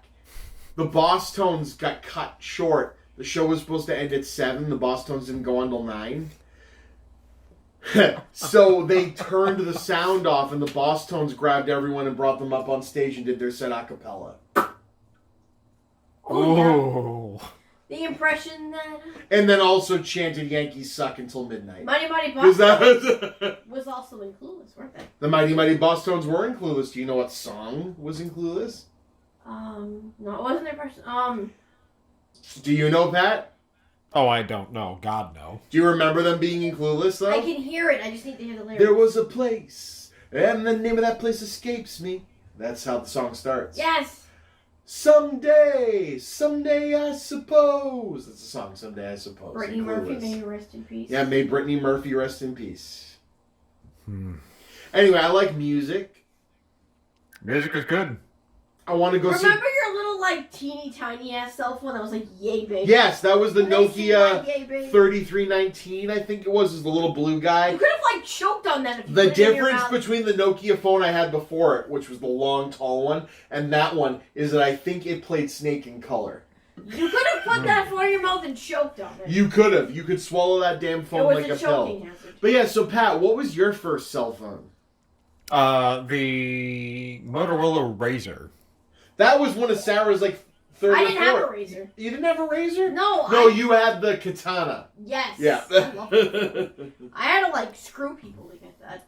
Yep. Well, no, I, like, had to, like, throw I my phone had- in the toilet. I had the Motorola flip phone, I had and then the Nokia tall boy that played Snake, and the then the one No- that everybody and then the had. Nokia Tiny Guy. Then after the Nokia Tiny Guy, you and I got our first account together with Sprint, and we got the crappy Motorola flip phone, the black flip phone, that had a color screen and kind of went on the internet. And then we got the tiny, thin Blackberries. And then we got the badass, big Blackberries that actually worked. And then that was the best phone I ever had, in my opinion. I loved that BlackBerry, even though I try to use a BlackBerry now and it doesn't make any sense. How have you tried to use a BlackBerry now? Like, remember I turned my BlackBerry on, like, a year or two after going to a smartphone, and I was like, this is stupid. Like, I couldn't do You had an orange BlackBerry. I had an orange BlackBerry, and then I had a Evo, HTC Evo, the iPhone killer. That was a really cool phone. And though that I say it in quotes, Does he have an iPhone? they marketed it as Does he have- Pat's a Samsung guy, right? No, currently I have an iPhone. Right, but you keep you go But with he whatever's saved- the no, best. No, we have to forgive him though because he saved my Samsung phone. Pat goes with whatever gets him what he wants. We need to tell. I we am need to tell that completely story. brand agnostic. I will go Yeah. with whatever is the best at the time. Brand agnostic. That's So what I Yeah. found is Currently, See- I'm pissed off at Samsung because they have that fucking Bixby button that Yes, they won't it's the let us worst. you can disable. turn it off. I know you how can to turn it off. You have to sign up for a fucking accountant. Fuck them. No, I turned mine off. Sarah hacked it. I know how Okay. to turn it. There's an option to just turn off the stupid button. You have to go through like 20 menus. You couldn't in the one I had. Yeah. I will say that's an though, option they must have added. My first phone, because I got skipped, Oh yeah, sorry. was the Nokia one that everyone had that you could change the faceplates on. I got it for Christmas my freshman year of high school. I remember that phone. And Yeah. I actually had a Nextel for a while. Yeah, you I did. had a Dale Jr. red Nextel when they had the NASCAR ones. I think that's not a silver Nextel too. Where you could Nextel people. was my dad's first cell phone, if I remember correctly. Fucking Nextel. Can you imagine if everyone at DTI had Nextels? No. Please Oh my don't. God, Marcel No. can Nextel everybody. Chris? No. Oh God! Oh no! I remember going to the mall back in the mid 2000s and everyone just being like, Pagers. Pagers. I lost one. Smart I kid. still know a few people in the medical industry and they still use pagers. The medical industry, I think it works really well for, but I don't it's even one think of the we're- only. I don't even think most of them use it. I remember my mom with her pager, and we'd have to like send the code that like, this is the code for if you're staying after school for a group, or if you need me to pick you up right now. I'm like, oh Jesus Christ! Or like when you had like Sean had tons of girlfriends with pager. What was it? What was I love you 143? Yeah. Yeah. So the story about Pat and cell phones. So last summer in July, Oh yeah, Pat's the cell I phone have guy. Samsung phones. I'm not sure how far back they are, but they're waterproof basically. So we're in our little stupid pool that we have, and Chris and I were playing with it, and I said, "Here, let me." I threw my phone in the pool, and I didn't know there was a crack in the corner. Yep. And then all of a sudden it stopped working. And I had a lot of pictures of my kids. 2 kids. My son was just a year old, and I was panicking, and Chris tried to fix it, and you fill in from there. And I failed, but then Pat helped me fix it. Well, give him a little more details than that. No, literally, like, I brought it to work, and we bought cables and mice and all kinds of stuff, and programs, and we eventually got all the shit off of it. And because we were able to do that, we were able to look up the phone that I fucked up prior to that, And get all those pictures, and get all too. those stuff off. So all this, I got to see, because if you look at every phone I have, pretty much, every screen is the same. I have very bad ADHD. Like, every so often I switch an app out that I don't use anymore. But if you look, everything... I wonder if my phone is still recording. Does it matter? No. I mean, I can tell you that all of my devices are still recording because I still have all of them. No, this is gold, there, man. There. All I know is that, like I said before, I don't care if anyone enjoys this. So, like, I'm having a I had, blast. like, I lost all my calendar dates and stuff. So, like, he basically saved my electronic life. So I will forever be grateful for him for doing that. Like, I was literally in tears when Chris was like, it worked! I was like, oh my God, like, suck his dick or something because he fixed it. Damn. I was like, buy a beer, suck his dick, something. Those, I mean... Didn't I? Yeah, I know you definitely said that, but it's like, that's a big leap. Like, Yeah, buy beer, suck dick. But he saved my This digital, my skipped a few electronic levels life. here, hon. I All know. of my appointments, like, I was fucked I know. without that. If I die, I'm fucked. Oh, Jimmy Oh, Love. Jimmy Love. I want to go with them next week, and I want to be Jimmy Love. I We hope should he's go. there. Anyway, what else are people looking forward to? We talked about what would get us back in concerts. An odd Christmas Certainly season. nothing getting us back in fucking movie theaters. Yeah, the movie theater model might be slightly dead. I hope They're it's gonna have dead. to. I hope They're gonna it's have dead, to rebranch personally. to something more premium. I hope it's dead, personally. What do you hope is dead? Movie theaters. Oh, I thought you meant Donald Trump. I mean, I do hope Wow. Donald Trump is dead. but I don't that's- want him to die just because he has family that aren't. No, I just don't want him to, like, be in a position of power. He just needs to know. Yeah, I would like it if his, all of his property were to be repossessed, and he would have to go and be a shitty door-to-door salesman. I'd he also always like wanted his to son be. to be given to a family that actually cares about him. Which one? Well, I think The littlest one. I think if yeah. I think I'd say Melania probably cares about him. Oh, I'm sure Melania does, but she's trapped. Yeah. She needs to get the fuck out of there. Is what she needs to do. The look on that woman's face is total. Oh shit. She was the most. Like the whole time. What has she accomplished as First Lady? I have to ask. She hasn't accomplished much, but she's not allowed to accomplish much. She needs to go back to, like, her family. No, her family, and, like, just regroup. Like, just go, be calm, be small, just regroup. Like you obviously don't want to be there. We'll give you a pass. Just disappear for a little while. Get away from that toxicity. That's all we're saying. No, you're absolutely right, Sarah. She needs intervention. Like, someone needs to save her. Like, I feel like she was like a porn something or other. That was she. She was like a porn star, but she did all like. No, it was more like a Miss America kind of thing. Like she was. Yeah, I thought she was more of like a pageant person. I don't think she's a bad person. I think she just needs someone. No, she got paid. She got paid to be a trophy wife. There's not that wrinkled old orange cheese. Power. I'm like, you probably can't even find it. Power. I mean, apparently it looks like fucking Toad from Mario Kart if that whole shit show is to be believed. Oh my lord. What? Someone described in detail what Trump's manhood looks like. How would they know? Stormy Daniels. Yeah. How would she know? We know how she'd know. I know how she'd know. They know who it was. I don't even want to think about that. Yuck. Yak. Hey. Now I'm sober, thank you. I'm gonna drink. Drink till it's pretty. That will never be pretty. These were a really good... I want to try more by then. Have you had any? No, I found this at Cappy's and I was just in love with it. I'm in love with it. Oh. Sorry. I'm divorcing you. Okay. Well, my sister moved out, so I can move back in my old closet of a room. What else was good? These beers were all pretty good. Yeah. So I think like some this odd stuff came out of everyone being in some odd form of quarantine. Oh yeah, what odd stuff came out of everyone being in quarantine? I've had an interesting quarantine, I guess you'd call it. I found out I was lactose intolerant. Yes. I found out I'm short not because fuck all, but because I have a chromosomal deletion. That makes me short. I have a medical reason for being this little. And no, I'm not a legal fucking midget. I have been asked, and if anyone else ever asks me, you're getting kicked. I found out that I'm the devil. No. You'll have to elaborate. You live on the internet. What? Shit. You were. Yes. Sorry. No, that we found it kind of cool, like all these, like the pop-up Topsfield Fair. Oh yeah, the pop-up drive-ins are awesome. Like the fact that drive-ins have come back, like.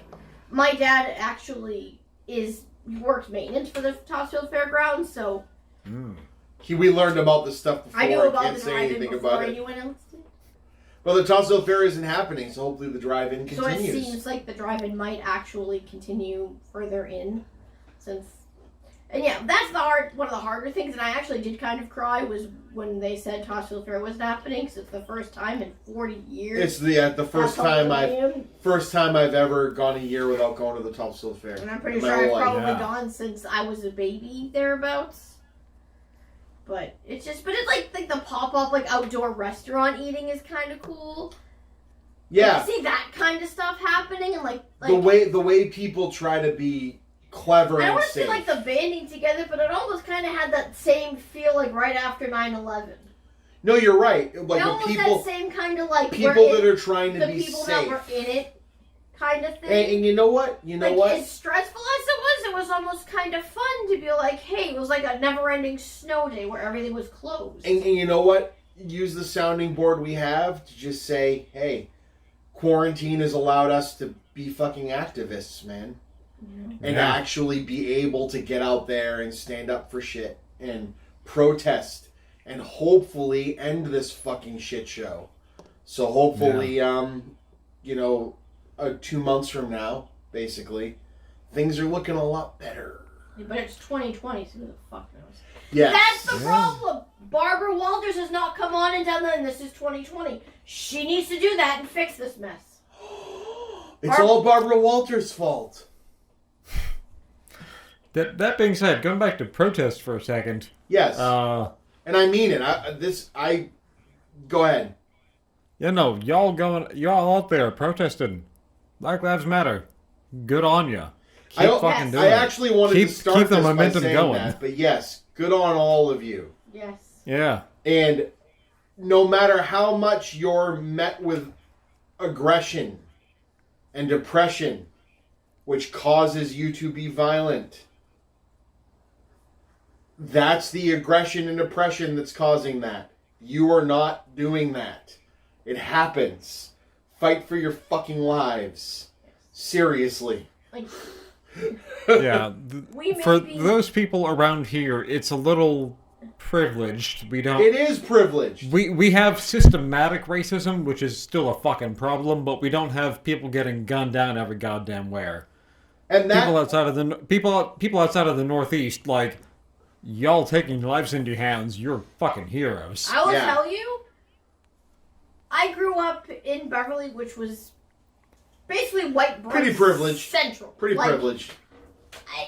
Growing to school, we had, students that were African, people of color, Asian.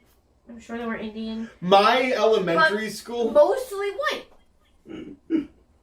But I had, in middle school, most of my friends were of But I didn't grow up in a very, white people were the majority in Beverly. And I thought Beverly was the greatest place. And then I moved, to Lynn, and everyone knows Lynn, City of Sin, doesn't have the greatest reputation. I'm like, I want to tell people I live in Lynn. But, since all the, the Black Lives Matter stuff has come back so hardcore, seeing how people are acting in, like, Beverly and, like, Danvers and Peabody, all those cities that are predominantly white and how racist they are. And then, like, here we are in Lynn, probably, like, starting right after, I feel horrible that I forget his name now. No, that's the problem. What was the first one? George Floyd was the big George Floyd is one who Floyd was the first one that started any kicked off this whole thing. That Yes, I know of. this particular wave. Yes, every couple, a couple of days a week. And the Lynn protests were the most peaceful, no together things. As far as we know, yet there was an arrest in one in, like, Peabody. Yeah. Like, the city you would think would have the worst protests, we had one, a couple times a week. Nothing. There was one at the end of our street. And I get a lot of people, That ended at the end of our street, I should And I get a lot of people coming on and going, oh, well, you're all for these protests. Like, you know what? I'm proud to be from Lynn now that we had these protests, and now that we have the high fucking score for COVID, I'm like, fuck Lynn. But it's not because people don't give a shit. It's because there's so many people living in each residence. I loved the people who like to say back, well, Chris, because again, the three of us here are we're sitting in positions of privilege where we talk right now. No matter what, we can be the biggest activists in the entire world. But all we have to do is turn a blind eye to it, and our lives are still okay. But but people say to me, what do you do when the protests come to your front door?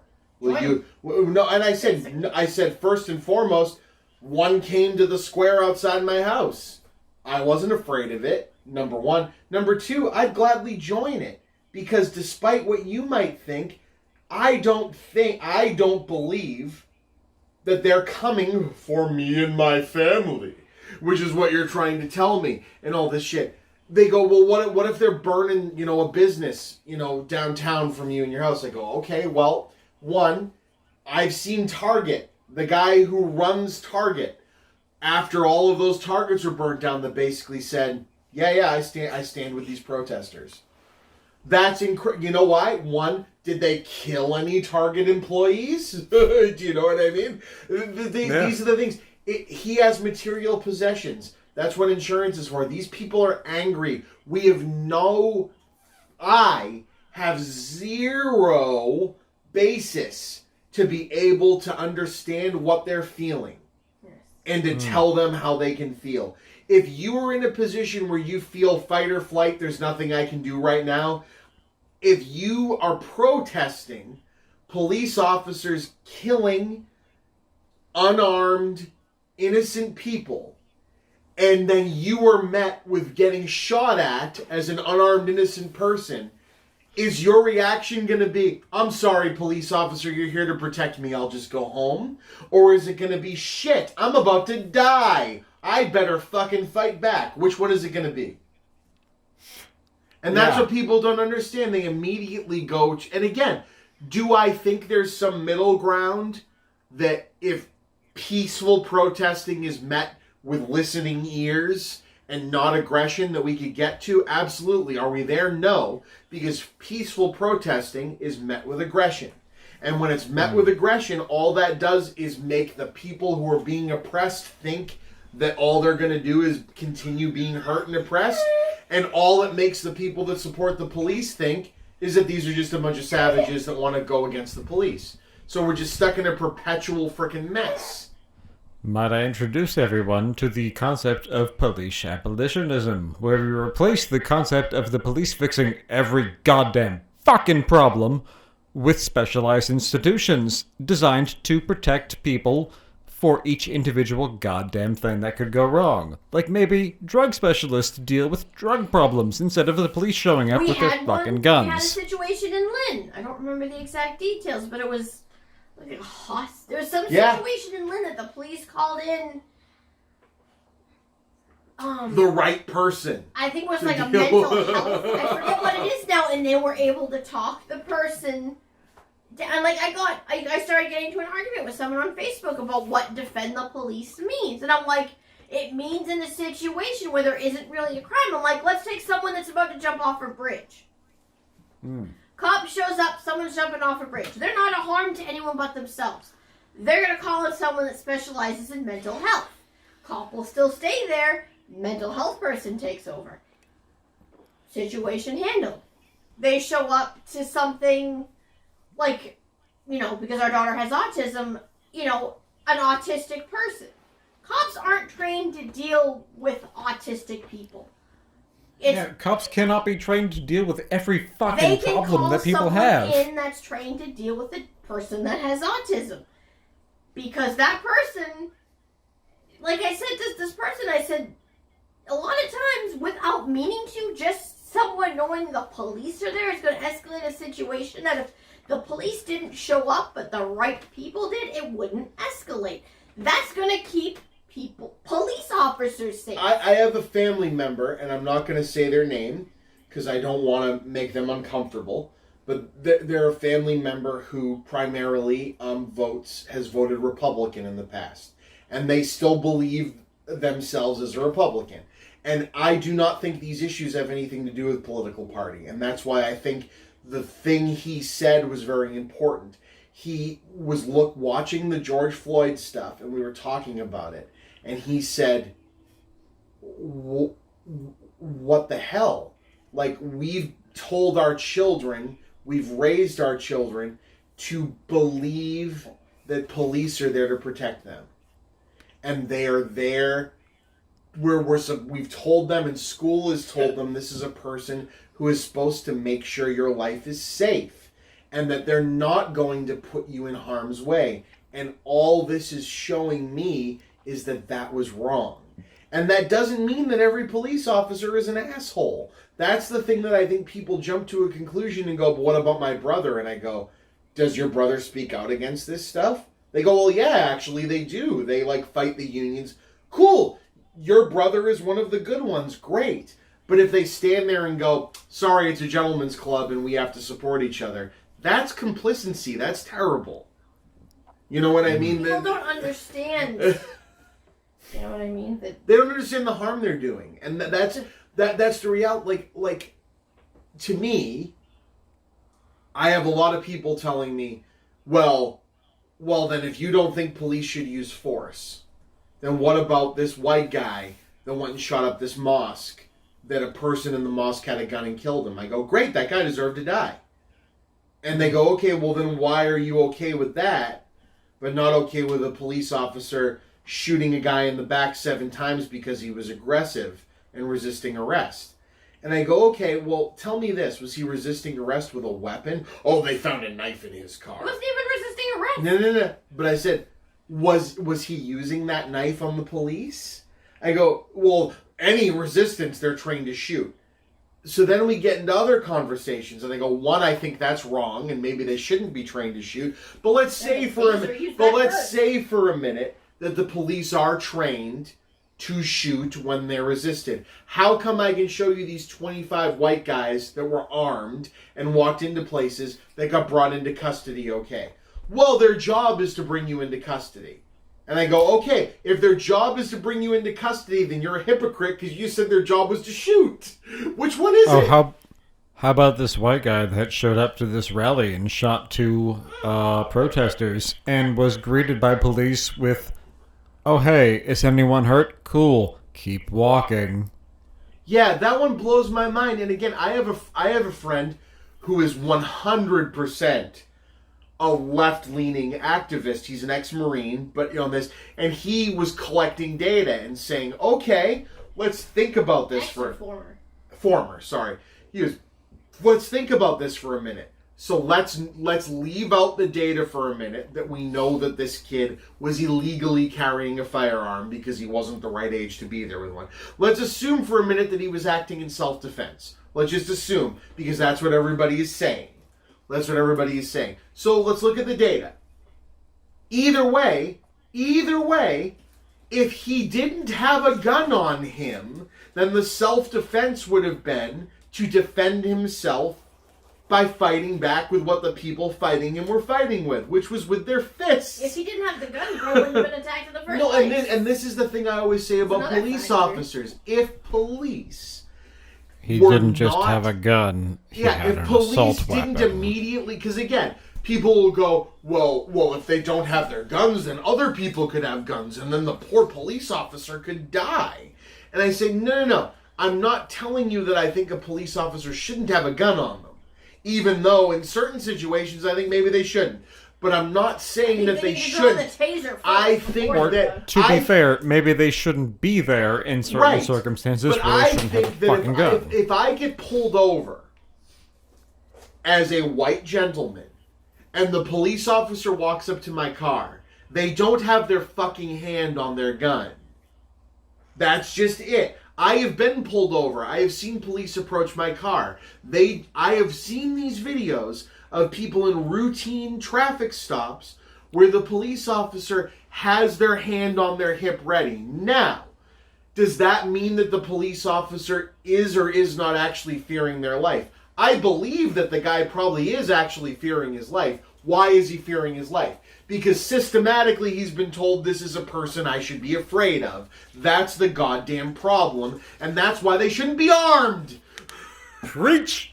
Well, they should be taught to draw the taser first. No, they should be taught to treat people with the same level of respect. If a kid can be given Burger King after shooting up a mosque, because again, innocent until proven guilty, I get it. Take you into custody, I get it. If that's the rule and that's the law, then that guy who may or may not have had, some sort of warrant out against him, who was not doing anything wrong, should not be shot in his back 7 times in front of his fucking kids.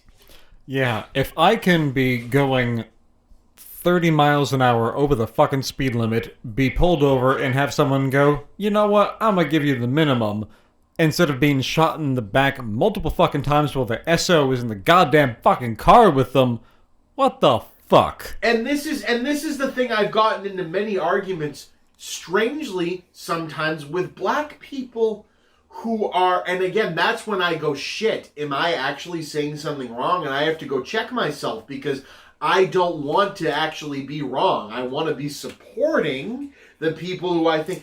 But when I hear a statement like, "Hey, Chris," they'll say a statement to me, "We should be more mad at the person getting arrested than the police officer for arresting them." And I say, okay, let's talk about that for a minute. What if it was your kid? And they go, okay, I should be mad at my child for breaking the law. Okay, cool. You are not wrong. Let's talk at the very, very low level. Should your child, let's say your child actually committed a crime. Should they not be brought to justice and be put on trial? Oh yeah, no, they absolutely should, and that's what'll happen. What if the cop just decides to be Judge Dredd and kill them? Well, I'd be sad that I lost my son, but if my son did something wrong enough to deserve to be shot, then they should get shot. Do you hear what you're saying? You want that person on a quick shoot-from-the-hip reaction to decide what the judicial system is supposed to be there for, that your son deserves to die, and you claim that you'll be okay with it. I guarantee you'd be the first person in fucking court with a lawyer trying to say that they wrongfully executed your son. I'm sorry. You'd be... Yeah, they'd be first in line on the fucking streets with the sign. No, what you're basically saying is, I know that my son is going to be fine, and I know that my son is going to get what the law entails him to get because my son is white. And that's what you're saying. Because we privileged. Yeah. And that's the thing I think people don't get. And it pisses me off, is people don't get that they're 100% 1, 2, 3, 4, 5, 6, 7, 8, 9, 10 steps more work need to be put in just based on the color you're born into.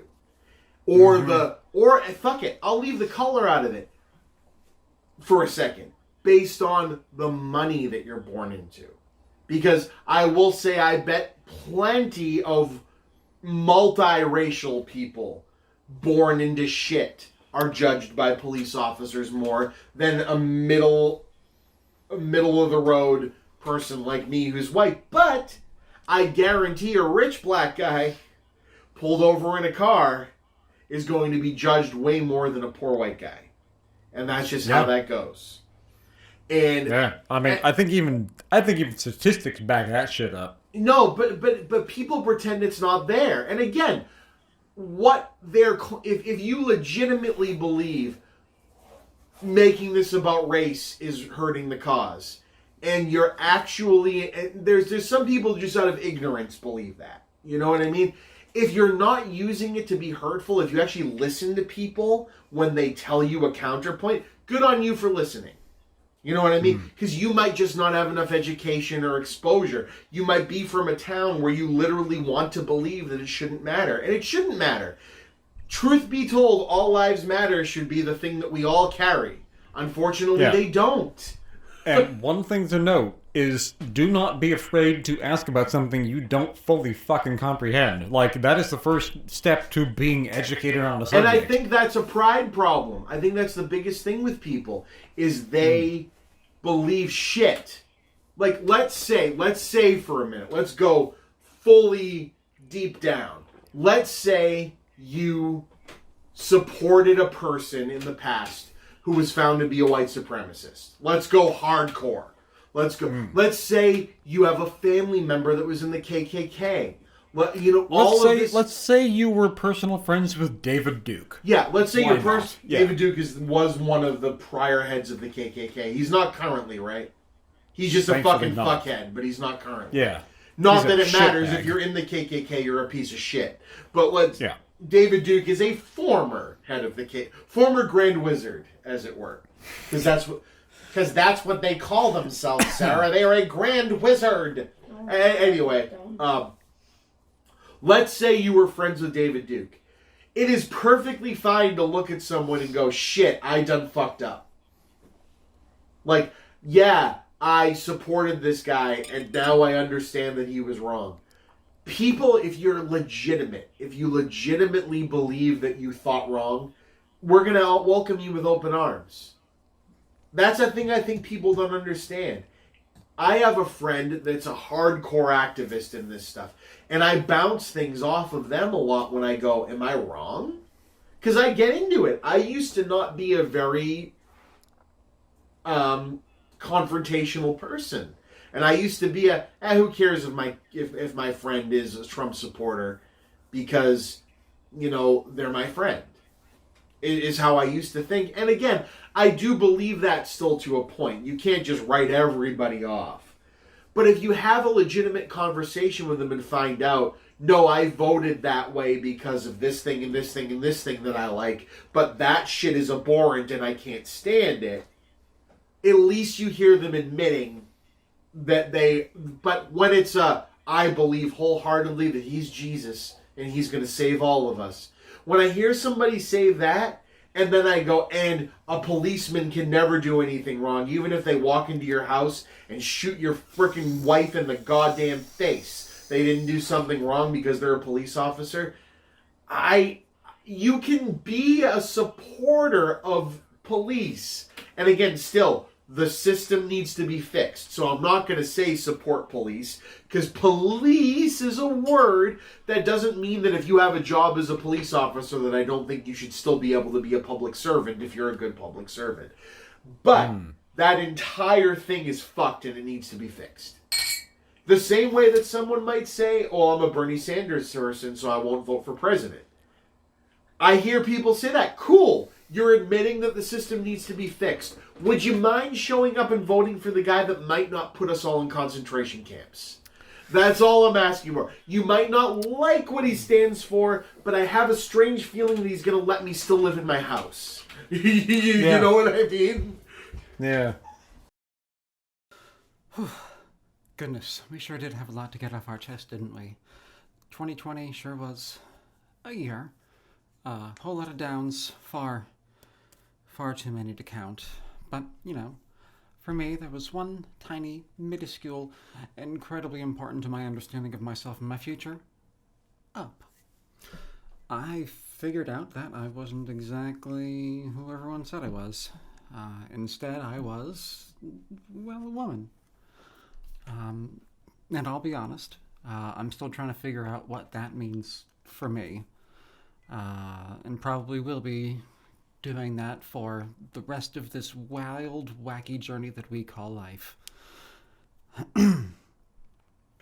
But I'm glad I realized it all the same. I'm glad I overcame all the obstacles implanted in me from a young age. And most of all, I'm glad I had the absolute best groups of friends, family, to help me on this journey. I'll be sincere right here. Not in my little script that I wrote. Without them, like, none of this would have been as absolutely phenomenally easy as it has been.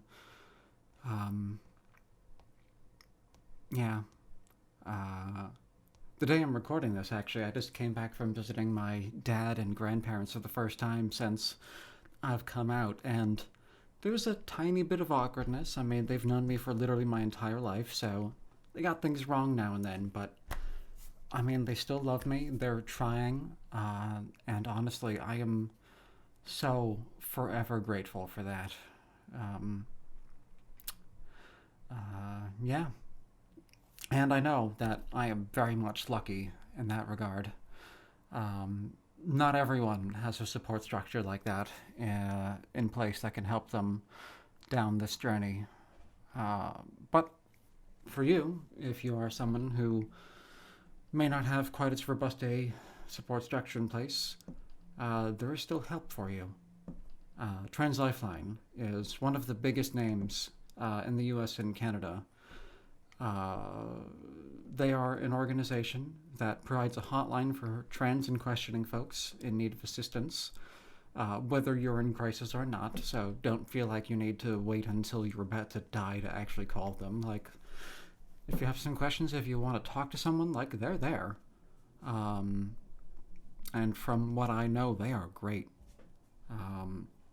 They've also got a massive repository of information to help people through most any situation that you might find yourself in. Definitely give them a look, even if you just want to educate yourself and aren't trans or questioning. A lot of good resources for people who just want to know more, so that you can understand, you know, people like me. Yeah, and of course, this is a US and Canada-based organization. There's also the Trevor Project. They are another wonderful organization that helps a lot of LGBTQIA youth. They are also based out of the US, but they do have some international resources. And of course, your mileage may vary. Weirdly, the US is a pretty good place to be going through this for the amount of support organizations that we have. But I will make sure that we have some links in the doobly-doo below for as many resources as I can find internationally and locally. So look around, see what you can find in your area, and contact them. But anyway, that's enough ranting from this girl. Live your truth, ACAB, be excellent to each other, and party on, dudes. Peace.